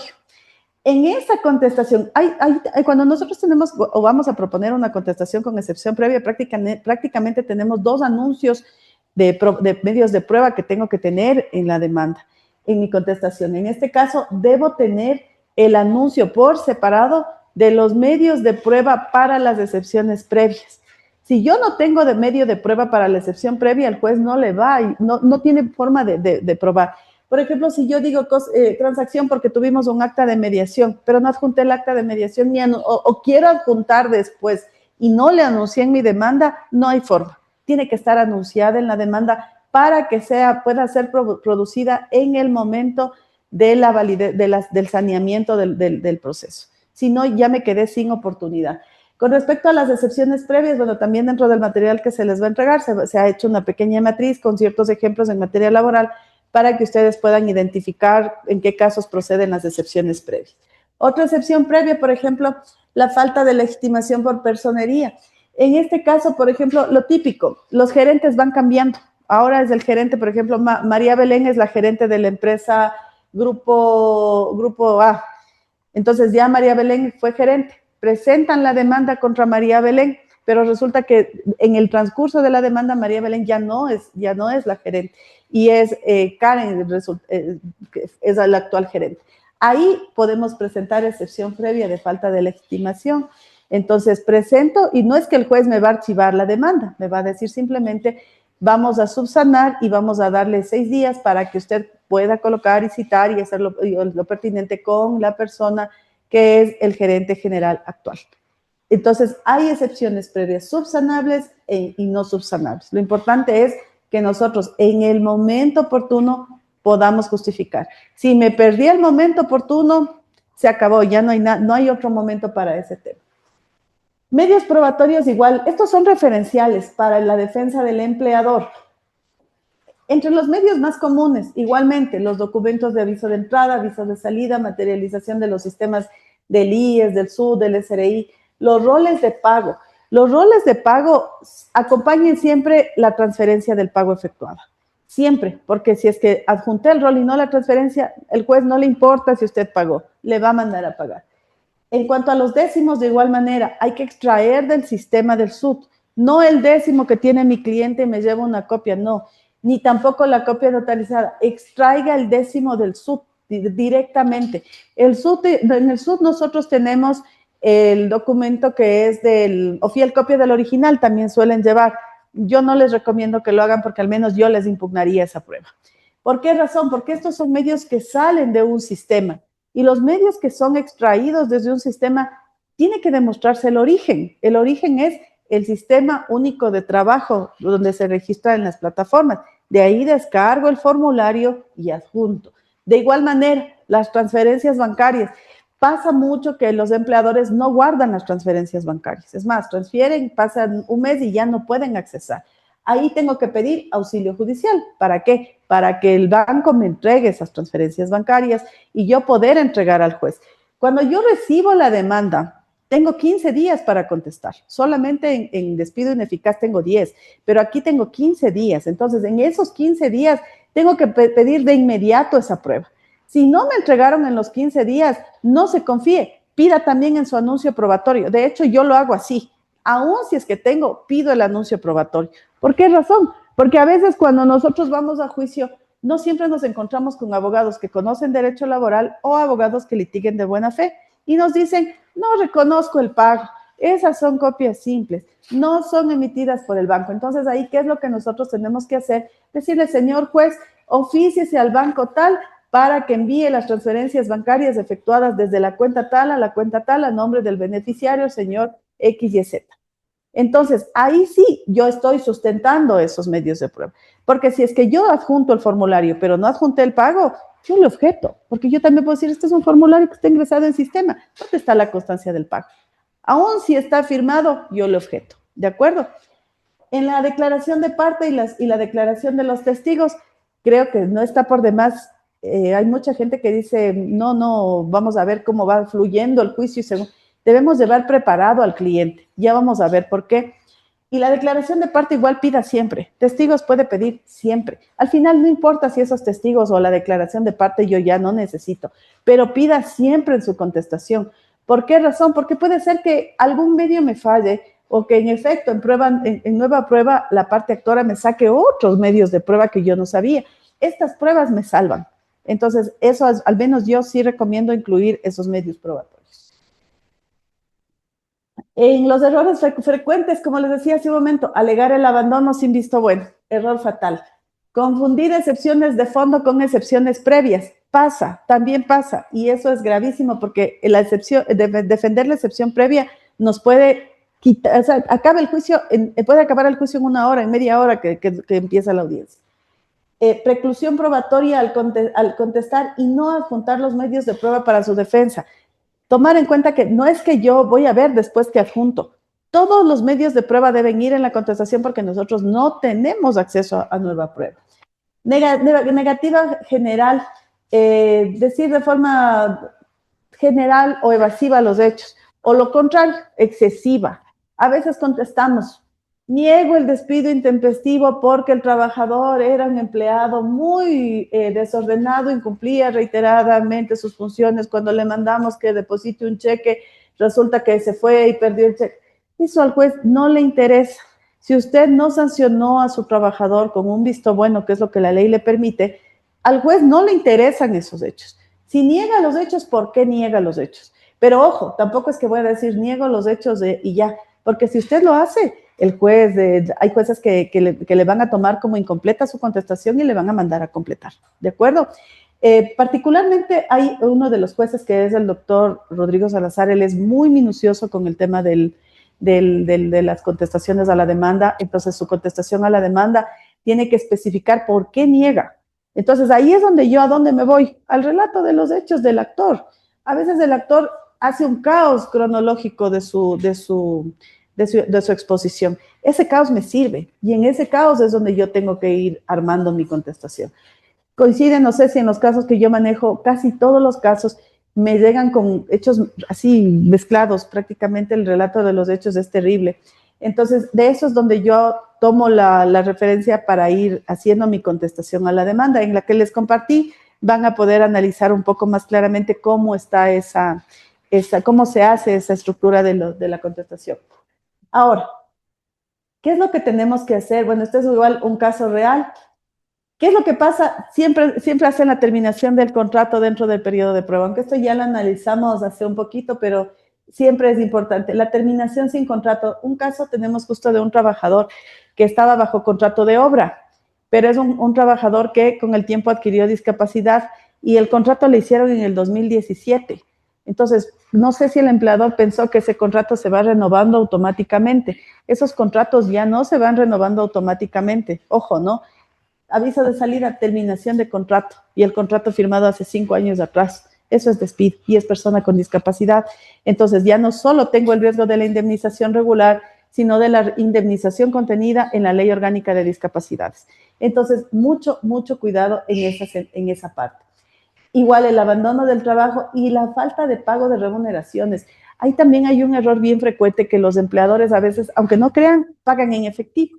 Eso no se hace. Pagar en efectivo ya no es una práctica adecuada, porque si yo le pago en efectivo y no firmé un recibo, me va a mandar a pagar el juez. Y si por mala suerte dentro de eso están las 3 últimas remuneraciones del trabajador, eso me aplica el triple de recargo, es decir, el sueldo por 4. Es decir, se me va a inflar la cuantía de una manera escandalosa. Así que mucho cuidado con eso. Siempre tener roles, transferencias, son los medios más idóneos. Finalmente, si no me firmó el rol, pero yo tengo la transferencia, claro, el juez me puede decir, sí, pero aquí no tengo el rol firmado, y el abogado me va a impugnar esa prueba cuando yo haga el anuncio probatorio, pero tengo la transferencia, tengo la declaración de parte. Cuando llegue la declaración de parte, ¿qué le voy a decir al trabajador? Por favor, confirme si usted recibía las remuneraciones mediante transferencia bancaria. No me va a decir que no, porque es verdad. Sí. ¿Cuál es su cuenta? Número de cuenta 106023 del banco. Sí. ¿Puede confirmar si su empleadora le enviaba estas transferencias a su WhatsApp? Sí. Entonces, ahí sí ya voy yo justificando. Ya le genero al juez dudas razonables. Dice, claro, no tiene el rol, pero sí están las transferencias. Entonces, ya no se le adeuda. ¿De acuerdo? Entonces, ese es el mecanismo que tenemos que nosotros tratar de ir armando para nuestra contestación, porque como les digo, hay clientes que no tienen roles, no tienen nada. Entonces, nosotros tenemos que ver algún mecanismo para poder demostrar que sí hemos pagado. Y si no, me queda la declaración de parte, que bueno, el trabajador por lo regular miente en su declaración de parte, pero ahí también tenemos que ser muy cuidadosos al momento del interrogatorio. En la siguiente, hecho no descrito correctamente y no probado es un hecho que no ha sucedido para el juzgador. Puedo tener la razón puede ser que sí me despidieron, que sí estaba embarazada, que al final sí dieron por terminada mi relación laboral, pero si mi abogado no describió correctamente el hecho y no lo probó, el juez no va a mandar a pagar. Así sea lo que sea, el juez no va a mandar a pagar. Por eso, antes de presentar la demanda, cada hecho narrado debe preguntarse, ¿cada hecho narrado tiene su prueba admisible y su pretensión correspondiente? La narrativa coincide sin fisuras con el expediente del MDT, el IES y el SUT. Si es que yo veo que sí reúne, tengo un caso y voy y demando porque tengo expectativa de tener un resultado favorable. ¿De acuerdo? Ahora, la audiencia única en el proceso, la audiencia única en materia laboral se da regularmente en procedimientos sumarios. Sí existe otro procedimiento que es el monitorio, pero de lo que entiendo es casi no se da. Entonces, pero existe y el más común es el procedimiento sumario contenido en el artículo 332 del COGEP. Igual, el objetivo que es que la actuación del litigante en cada fase de la audiencia única laboral, desde el saneamiento, fijación del objeto de debate y la conciliación hasta el anuncio y práctica de la prueba y el alegato, sean bien realizadas. ¿De acuerdo? Vamos avanzando. Entonces, la fase anterior. ¿Cómo empieza la audiencia única? La audiencia única, al igual que las demás diligencias, no se puede ver después de esta. A ver, bueno, vamos a ver. La audiencia única tiene dos fases: saneamiento procesal, objeto de la controversia, conciliación, anuncio probatorio. La fase 2, alegato inicial, debate de admisibilidad de los medios de prueba, producción de los medios de prueba y alegato final y sentencia. Dentro del saneamiento, ¿qué es el saneamiento? Verificar si es que el proceso judicial no tiene algún vicio, algo que provoque nulidad. Regularmente aquí, ¿a qué nos hacemos referencia? A las excepciones previas que analizábamos hace un momento y a las posibles nulidades. ¿Cuáles pueden ser una nulidad bien común? La falta de citación al demandado. Esa es una nulidad muy común. Entonces, tener en cuenta esta parte. Eso es lo primero que hace el juez, porque un proceso judicial no puede iniciar si es que tiene algún vicio o alguna nulidad. No se puede tramitar ese juicio. Segundo, la fijación del objeto de la controversia o los puntos de debate, que se llama. Ahí sí voy a hacer una aclaración importante. Hoy por hoy, los jueces ya revisan la demanda, revisan la contestación y ellos mismos establecen los puntos del debate, lo cual no está mal. De hecho, yo he visto que a veces son más prolijos en determinar, porque entre el abogado del actor y el abogado del demandado a veces se vuelve un caos. Entonces, cuando se va a fijar el objeto de la controversia, si soy abogado del trabajador, como ya revisé el expediente, en efecto, ya estoy viendo que el sueldo sí se ha pagado, que el décimo sí se ha pagado, que las utilidades sí se han pagado, ¿qué hago? Ya no están dentro del objeto. El juez puede decir, los puntos del debate son despido intempestivo, pago del desahucio, pago del 13º, pago del 14º, pago de las vacaciones, pago de utilidades, ¿no es cierto? Pero si yo como actor ya veo que en efecto esos rubros ya están justificados y están pagados, ¿en dónde me enfoco? En el despido intempestivo. Y les voy a decir por qué. Ahora, no sé por qué los abogados, yo veía eso antes cuando litigaba, que sí se reconocían las obligaciones. Y de la otra parte del empleador también. Si yo, por ejemplo, ya veo que en efecto no he pagado, no tengo respaldos, no es que los respaldos me van a aparecer de la noche a la mañana, es mejor que le diga, señor juez, sí, yo le adeudo a la trabajadora el sueldo, le adeudo el décimo proporcional, le adeudo las vacaciones. Primero, se demuestra buena fe ante el juez. Y segundo, hago que el juez se concentre en lo que a mí me interesa. En el caso del actor, en el despido, y en el caso del empleador, que no ha habido despido. ¿De acuerdo? ¿Por qué razón? Porque a veces los abogados, de hecho, en este juicio que les comento, donde hay tanta situación de un montón de fechas, son dos demandados y tienen los mismos errores, y encima más que ya estamos en la fase de la admisibilidad de la prueba y todo. El abogado, pese a que está todo justificado, sostiene y se mantiene que no está pagado, y eso desvía, como les digo, la atención del juez hacia lo que me interesa, despido intempestivo.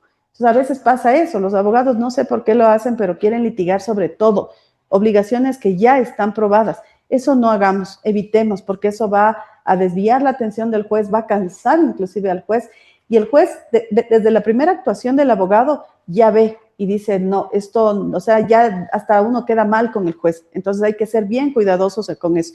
Entonces la recomendación en el objeto, el juez fija el objeto, los puntos en controversia nosotros reconozcamos, seamos actores o demandados, cuáles son los puntos que en efecto valen la pena discutir y cuáles ya no. Eso como recomendación. En la conciliación, hay una particularidad importantísima en la conciliación y tal vez ustedes que han litigado también, Jova y Kevin, ya se han dado cuenta. Muchas veces los jueces insisten mucho en que nosotros lleguemos a un acuerdo y nos insisten y nos insisten y nos dicen, parte actora, esta es la propuesta que le hace, reconsidere. Eso es como un llamado de atención para nosotros como abogados, porque si el juez ya me está diciendo es porque algo puede mandar a pagar. El juez se identifica inmediatamente qué es lo que en efecto se va a mandar a pagar o no. Si nosotros vemos que el juez insiste mucho, sí debemos reconsiderar qué está bien y qué está mal. O inclusive cuando nosotros hemos hecho una excelente demanda, hemos adjuntado bien los medios probatorios, o viceversa, tenemos una excelente contestación y tenemos bien estructurados nuestros medios probatorios, a veces los juicios se acaban en conciliación. Porque yo, ¿para qué me voy a seguir peleando 1, 2, 3 horas si ya tengo los medios probatorios y todo lo que sustenta mi caso en esta fase? Entonces, por eso es importante la estructura de nuestra demanda y de nuestra contestación. Ahora, dentro del anuncio de los medios de prueba. El anuncio de los medios de prueba es decirle al juez, anuncio mis medios probatorios de la siguiente manera: prueba documental, todos los medios probatorios que tengo; prueba testimonial, todos los medios y las demás pruebas. Pero ¿qué es lo que sí está pasando y lo que me ha pasado a mí cuando he tenido casos en juicio? Se olvidan de decir el tema de la conducencia, la pertinencia y la utilidad. Se olvidan los abogados, se olvidan por completo. Y eso sí no podemos olvidarnos, porque cuando yo anuncio una prueba en la contestación o en la demanda, no debo decir que es conducente, pertinente y útil, no. Pero en mi anuncio de prueba en audiencia sí debo decir, es obligatorio que yo diga por qué es conducente, por qué es pertinente y por qué es útil la prueba. Si es que yo no hice esa aclaración, la otra parte me va a objetar y el juez no me va a admitir la prueba, salvo que sea un juez pro trabajador, pero no me va a admitir la prueba. Entonces, esa parte no nos debemos olvidar, porque la prueba no anunciada en la demanda o anunciada en audiencia sin explicar su conducencia, su pertinencia y su utilidad puede ser no aceptada por el juez. Imagínense lo que sería que tengamos todos los medios y me olvide de ese detalle. Y yo veo que se olvidan bastante los abogados de eso. Empiezan a anunciar la prueba, anuncio el aviso de entrada, anuncio los certificados del IES, anuncio la copia de la boleta única del Ministerio del Trabajo. Y se acabó. Y no determinan para qué. Entonces yo ahí automáticamente, cuando el juez me da la palabra para que yo objete esa prueba, lo primero que yo le digo es que objeto porque no se ha establecido la conducencia, la pertinencia y la utilidad de la prueba. Es automático. Entonces en eso, pese a que parece que, o algunos dejan para el final, como decir, pruebas que son conducentes, pertinentes y útiles para esto. Ahí, ¿qué es lo que yo le sugiero?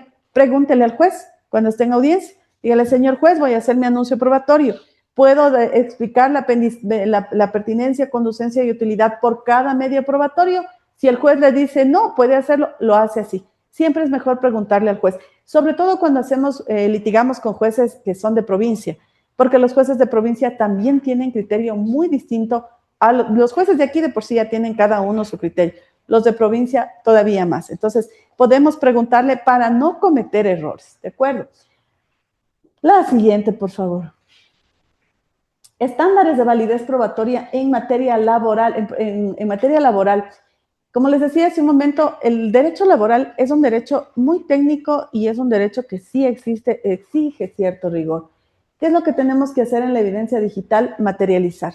Jamás confiarnos del código QR, del código de barras. Materializar, salvo que tengamos algún documento, digamos, con firma electrónica, que ahora es bastante común, o con CD, que ya les expliqué cómo tenemos que hacer esa producción. Evitar copias simples o capturas de pantallas impresas. Eso es bien común, aunque no parezca, pero sí es bastante común que la gente lleva sus copias simples.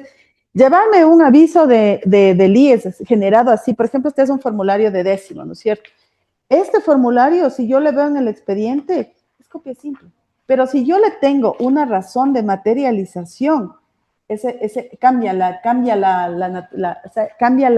la veracidad de ese medio probatorio. Sobre todo en medios digitales, ¿no? Debemos ser bien cuidadosos.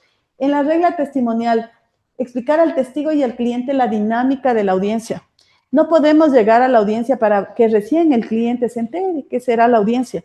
Antes de la audiencia ya tenemos que hacer un simulacro. Yo sé que hay mucha gente que dice, no, es una práctica necesaria. ¿Por qué? Porque a veces no solamente le preguntamos nosotros y el abogado de la otra parte, le pregunta el juez. Y el juez no le pregunta cuestiones muy sencillas, a veces el juez le pregunta temas un poco más complejos que su cliente tiene que saber cómo contestar. Entonces debemos llevar preparado, formular preguntas claras, directas y abiertas. Cuando es mi cliente, mi testigo, abiertas.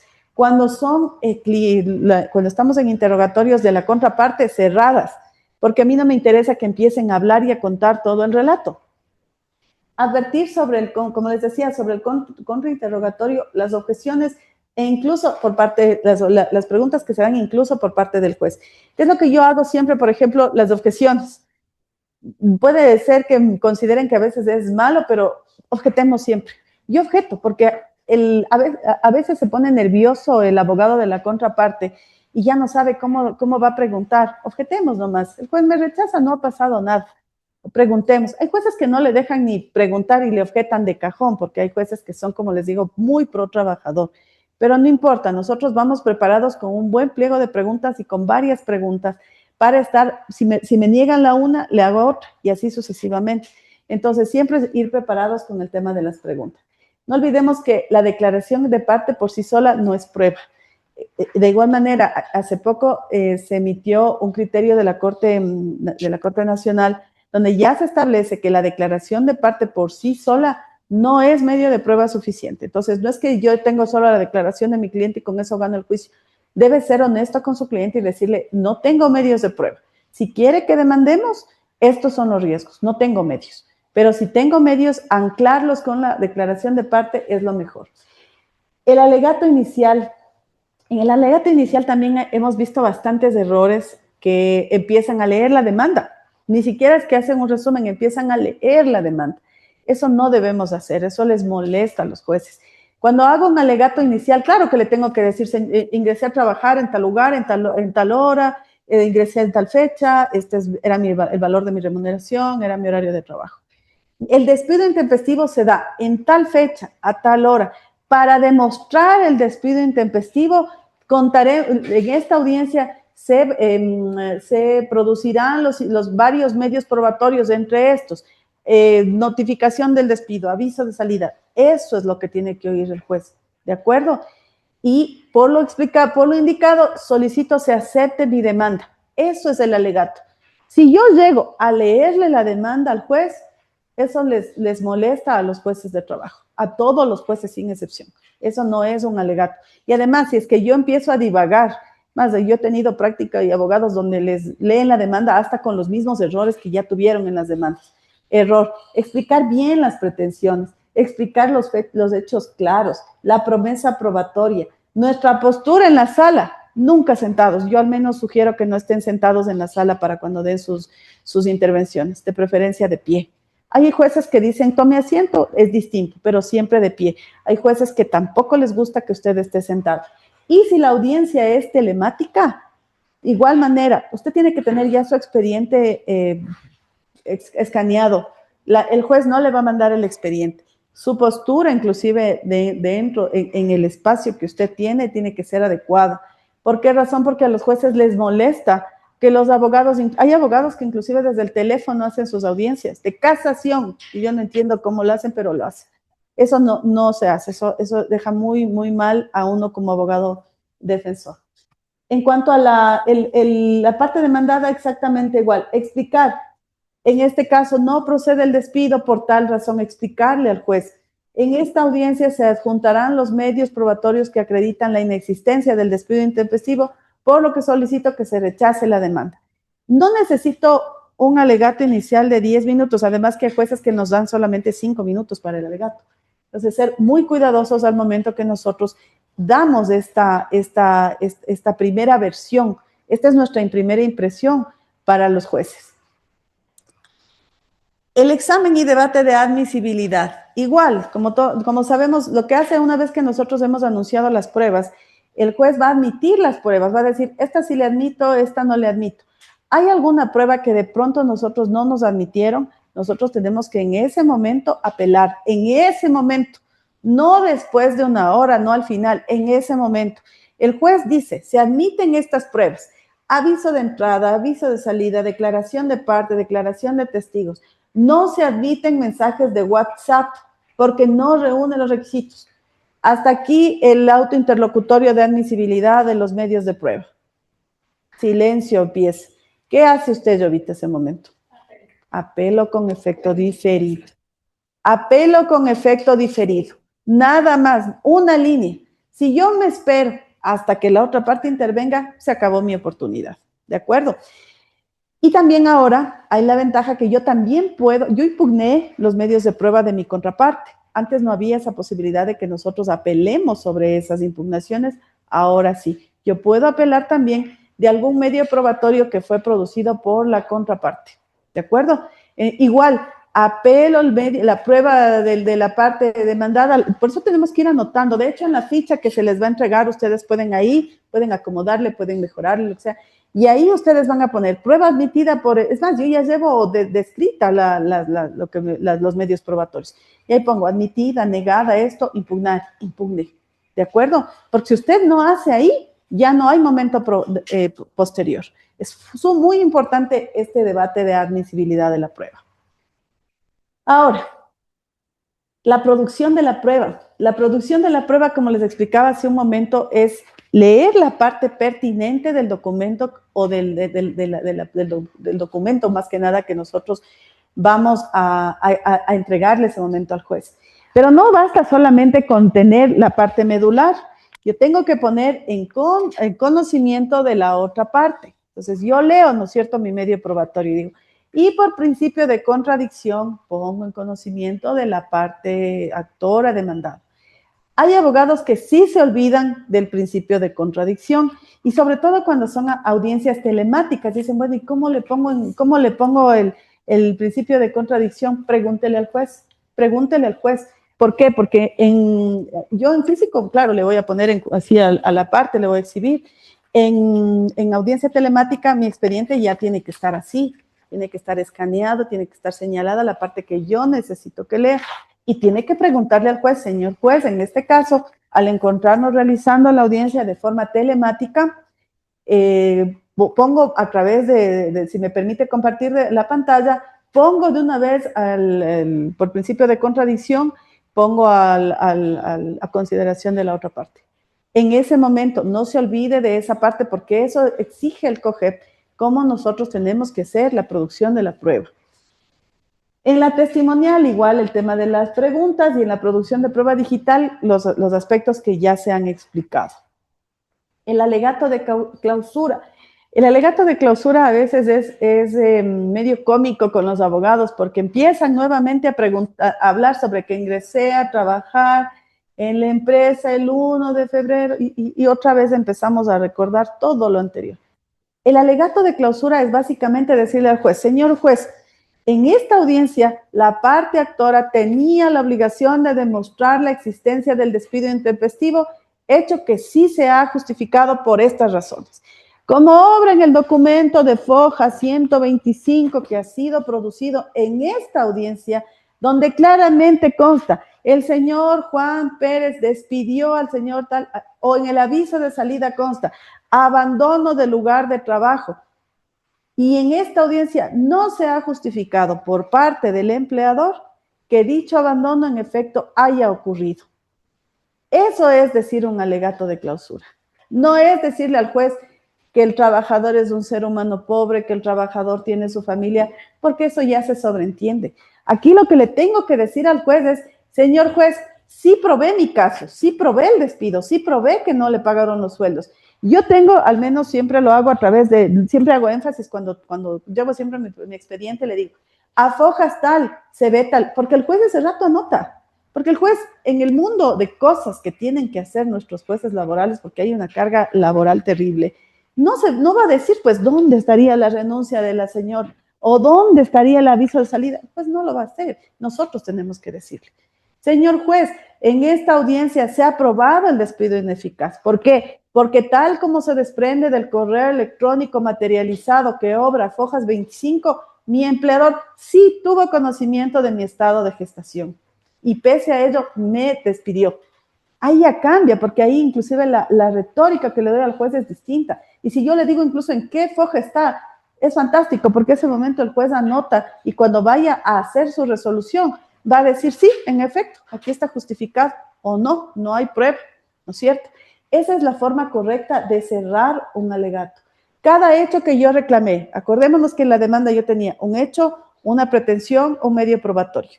Acá lo que tengo es que decirle al juez, este era mi hecho, esta es mi pretensión, con este medio yo probé. Entonces ahí sí estoy cerrando mi juicio de una manera solvente. Caso contrario, si yo le empiezo nuevamente a relatar hechos que al juez no le importan, está perdido el juicio, está perdido. Entonces, ser bien cuidadosos en el alegato de cierre. Ahora, no nos olvidemos que si gano el juicio, no digo nada, el juez dicta su sentencia porque en ese momento el juez va a dictar sentencia, en ese momento, salvo que sea algún caso que amerite que el juez tenga que revisar más detenidamente el juicio. Entonces ahí claro que va a variar todo el entorno. Sin embargo, en este caso, el juez va a dictar sentencia y yo ¿qué tengo que hacer? Igual, el juez dice, se acepta la demanda, se rechaza la demanda, o se acepta parcialmente y se ordena que se pague estos rubros, o se rechaza ese momento el juez y viene otra vez un silencio. ¿Qué hago? Si yo no estoy conforme, señor juez, apelo la sentencia. Pare de contar y ahí termina esta primera fase de audiencia única. ¿De acuerdo? Si usted no está claro sobre algún punto, sí se puede pedir aclaración y ampliación. Sí se puede, no está descartado, sí se podría. Aunque yo sugeriría más bien que eso se pida cuando se recibe la sentencia escrita. Ahora, recomendaciones finales que debemos manejar nosotros como abogados. La defensa técnica de audiencia. Siempre debemos contar con el expediente, así. Yo, por ejemplo, he aprendido a anillar los expedientes porque me parece mucho más manejable cuando voy a audiencia. ¿Por qué? A mí el juez me da su expediente y yo ya tengo mi expediente. El juez, el expediente del juicio yo no puedo rayar, no puedo subrayar, pero el mío sí. Adicionalmente, cuando tenemos expedientes que tienen varios cuerpos, porque hay juicios que son de un cuerpo, hay juicios que son de 2, 3, 4 cuerpos, es fundamental y es mucho más fácil que el expediente esté anillado. Nosotros debemos conocer el expediente. No puedo ir a audiencia recién a ver qué pasa o qué está en el expediente. Debemos tener la objeción oportuna para cada medio de prueba, contar con los medios para producir las pruebas digitales. Como les decía hace un momento, el juez no me va a dar una computadora, no es que yo voy a llegar y le voy a decir, señor juez, ¿puedo poner el CD en su computadora? A veces tienen estas computadoras de escritorio que son muy antiguas, donde ni siquiera se puede, a veces el CD ni siquiera es compatible. No se puede hacer. Uno mismo tiene que llevar el computador y los medios necesarios para producir prueba digital. Y contar con todo, bueno, esto sería con esta parte. La siguiente, por favor. Aspectos relevantes. No olvidar que el cliente debe llegar preparado a la audiencia. El cliente no puede llegar sin saber qué es lo que dijo la parte actora o la parte demandada. Tiene que llegar perfectamente instruido sobre los aspectos de la audiencia. Tener siempre a la mano los tipos de objeciones. Hay un cuadrito que nosotros podemos sacar de cualquier lugar, tipos de objeciones, y eso está en el escritorio o en lugar cuando estamos haciendo interrogatorios. Cliente preparado, expediente físico organizado, tiene que ser de cajón. Nosotros como litigantes tenemos que tener eso. Si no tenemos esos dos documentos, difícilmente así tengamos todo el conocimiento y toda la estrategia, difícilmente vamos a poder hacer una buena defensa del caso. Consejos prácticos, buena fe y lealtad procesal. Jamás subir el tono de voz, insultar al colega. No sé, bueno, es increíble cómo nos pasa a los abogados que cuando estamos en audiencia, en lugar de dar el alegato final, que es un momento único y es un momento crucial para nosotros, lo primero que decimos es que el abogado es un mañoso que está acostumbrado a preparar a sus clientes, a mentirle al juez. Aunque no lo crean, así se manejan los abogados en audiencia. Causa hasta risa, pero es real. Yo tuve hace poquito una audiencia donde evidentemente el abogado no se molestó ni en hacer una exposición de 10 minutos para un recurso de apelación y lo único que hizo fue insultar a la defensa técnica. Entonces es hasta gracioso, pero es real. Pero quedamos pésimos nosotros como abogados. Nosotros nunca podemos llegar a una audiencia a pelear con la otra parte, jamás. Puede insultarnos el otro abogado, nosotros no. Nosotros tenemos que demostrar siempre profesionalismo ante el juez, porque al final de cuentas el que nos ve y el que nos oye es el juez. Entonces siempre evitar insultos, porque lo que le interesa al juez es lo que usted le va a demostrar. Si usted le empieza a decir que el abogado es lo que sea, eso al juez no le va a interesar, y lejos de generar un impacto positivo, lo que va a hacer es que nuestra defensa sea mala, negativa y afecte a nuestro cliente. Conocer al juzgador. Hay que ir a las audiencias. Por ejemplo, si es que yo tengo mañana una audiencia con uno de los jueces del trabajo, cualquiera de ellos, yo sí les recomiendo ir a la audiencia del juez. ¿Por qué? Porque cada juez maneja el caso de una forma distinta. Hay jueces donde empiezan con la conciliación, que a mí me parece completamente válido y de hecho me parece mucho más sano que los jueces empiecen con conciliación, porque nos ahorramos 2 horas, 1 hora a veces de peleas innecesarias, y el juez en la conciliación, que a veces lo hace empezando la audiencia, resuelve el caso. Entonces, conozca al juez, vaya donde el juez, vea cómo le gusta que produzca la prueba, porque aquí se les ha explicado cómo producir la prueba, pero cada juez es diferente. Hay jueces, como les digo, que tienen criterios diversos. Entonces, es mejor que usted vea de primera mano cómo maneja. Usted ya tiene el conocimiento, ya tiene herramientas. Lo que necesita de pronto es ver qué hace el juez, qué hace diferente cada juez. Por ejemplo, existen jueces pro trabajador, muy pro trabajador. Entonces, yo ahí lo que les recomiendo es jamás se confíe, por más que vea que es un tema fácil, porque hay temas que uno dice, este está fácil, está mala demanda, está mala contestación, los medios probatorios han sacado a destiempo, porque eso también pasa. Entonces, no se confíe. Algo que no me quiero olvidar es con el ingreso de las demandas de forma telemática. Podemos ingresar las demandas de forma telemática. Se puede, no es recomendable, pero se podría. Pero no porque la demanda ingresé, por ejemplo, el día viernes a las 4 de la tarde, los medios de prueba recién materializo el lunes de la siguiente semana. Aunque no lo crean, eso pasa en el litigio, pasa. Y eso también es visto como una mala práctica y como no es adecuado le hacemos un daño a nuestro cliente. Y para cerrar, la última lámina, un aspecto clave. Como les decía, el juicio laboral realmente no comienza cuando nosotros recién vamos a audiencia. El juicio laboral empieza desde el primer momento que recibimos al cliente, cuando le planteamos todas las acciones que puede seguir y sobre todo cuando nosotros tengamos un caso. No planteemos jamás una denuncia o una demanda sin que tengamos una teoría sólida de lo que vamos a hacer. Pero cuando tenemos un caso sólido, va a ser fácil demostrarlo y probarlo a futuro. Y lo más importante, ser leales con nuestros clientes, decirles hasta dónde en efecto les vamos a poder ayudar. Jamás ofrecer que vamos a hablar con el juez, que vamos a hablar con el inspector, que vamos a pagarle al juez o vamos a pagarle al inspector. Si bien es cierto, eso es una práctica común en los abogados, sin embargo, nosotros somos otra generación de abogados donde debemos hacer lo contrario. Nuestro conocimiento sí nos permite ganar juicios sin necesidad de entrar por campos donde nosotros no debemos estar. Porque usted puede ser el abogado más brillante, pero si es que usted hace o tiene estas prácticas, nadie va a reconocer su talento. Entonces, ser muy cuidadosos también con eso y sobre todo muy leales con el cliente. Jamás engañar al cliente, porque nuestro cliente confía en nosotros, entonces debemos ser muy cuidadosos en ese sentido. Hasta aquí, ¿tenemos preguntas, dudas, cualquier inquietud? Claro, dígame. Sí, puede ser. ¿Qué pasaría que si solicita la aclaración y ampliación en ese momento y resulta que la sentencia también lleva, ¿puedo hacerlo también? Claro, es que verán, la aclaración, esos son los recursos que nosotros tenemos. Entonces, yo puedo pedir aclaración o ampliación en ese momento, porque puede ser que algo a mí no me quede claro. Puedo pedir porque la ley me permite y el juez tendría que aclararle. No obstante, en el momento adecuado para que nosotros pidamos esa aclaración, recibo la sentencia. Algo no está congruente, algo no entiendo bien, le pido al juez que me aclare o que me amplíe. Recibo nuevamente esa aclaración y ampliación y posteriormente apelo. Entonces, así es como se maneja. Otro tema que no hay que olvidarnos cuando hagamos las apelaciones. Si yo, por ejemplo, en el momento que impugné la prueba, pedí la apelación con efecto diferido, no hay que olvidarnos de apelar por escrito. Eso también nos olvidamos mucho porque apelamos todo y pues nos olvidamos de apelar sobre los medios de prueba que nosotros apelamos de nuestros medios y los medios de la contraparte. Eso también recordar y tener presente. Mabe, tenías una pregunta.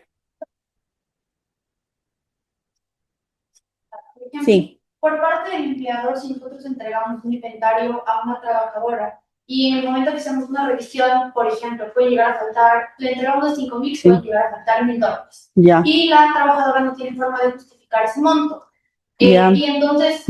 ¿Cómo le descuento en el acta? Claro, ¿cómo le descuento en el acta si en ese momento me dice, ok, renuncio? Ya, verás, lo que pasa es lo siguiente. Primero, la normativa te permite descontar solo hasta el 10% de la remuneración. Cualquier otro descuento ya se vuelve un descuento ilegal, salvo que el trabajador esté de acuerdo. Si el trabajador está de acuerdo, si dice, sabes que sí, no hice bien mi trabajo, hay gente que hay que decirlo y ese es nuestro entorno real, se roba las cosas. Entonces, ahí, si tú haces un acta y en efecto en el acta te acepta la trabajadora el descuento, ya estaría un descuento válido. A veces incluso el acta de finiquito puede ir en contra, digamos, el valor es superior a lo que hay en el acta de finiquito. ¿Qué te recomiendo yo? Ahí más bien te recomiendo hacer un acuerdo con la trabajadora previo, no el acta de finiquito, sino un acuerdo que puede ser ante mediador o un acta transaccional, cualquiera de los dos. Ahora, ¿qué pasa si el trabajador dice, renuncio, me voy? No le aceptas la renuncia, porque en nuestra normativa no existe ninguna causa de terminación que me diga terminación por renuncia, lo que dice es acuerdo de las partes. Pero si en el acuerdo, si tú no estás de acuerdo como empleador porque se está yendo prácticamente generando un perjuicio para ti como empleador, lo que ocurre en ese caso es que tú no le aceptas la renuncia y tendrías que ingresar un visto bueno. Ingresas el visto bueno, no es que ella te va a devolver el dinero, pero ahí tendrías que con ese visto bueno que te sirve como base, inclusive ingresar otro tipo de acción, que es la acción penal. Ahora, ¿cuál es el inconveniente ahí? Los derechos laborales, como son irrenunciables, sí pasa y es bien frecuente que trabajadores que han generado este tipo de perjuicios a sus empleadores se van. Después nos llega la denuncia al ministerio, la demanda, etcétera, etcétera. Los derechos no puedes descontar, tienes que pagar, pero tienes otras acciones en la vía civil y en la vía penal. ¿Qué es lo que se recomienda ahí? Más bien es tener cuidado durante la relación laboral. Por ejemplo, si tú le entregas un inventario, tienes que tener un acta del inventario, tienes que tener un reglamento interno. Ahora se dice, bueno, es que el reglamento interno es obligatorio a partir de los 10 trabajadores. No es real. Yo te recomiendo que si tú tienes un negocio donde hay obligaciones como estas, si tengas un reglamento interno de trabajo, porque es el único que ayuda a equilibrar la relación laboral. Si es que tú tienes un reglamento y tienes esta circunstancia, puedes presentar un visto bueno. El visto bueno no es que sea imposible de ganar, el visto bueno sí se puede ganar si es que está bien estructurado, bien armado. ¿Qué es lo que tienes que tener? Contratos de trabajo bien estructurados, políticas de manejo de inventario, reglamento interno de trabajo, inventario. Entonces, claro, si tú tienes todo esto, sí, puede ser que digas, no le voy a poner el visto bueno, pero sí le voy a denunciar en la fiscalía. Entonces, ahí sí ya vas armando mecanismos, porque lastimosamente no hay forma de que tú le restes de esos valores. O sea, no hay forma de que tú le descuentes si el trabajador no está de acuerdo. Es algo que no se puede hacer. Solo el 10% y eso sí es que tiene reglamento interno aprobado.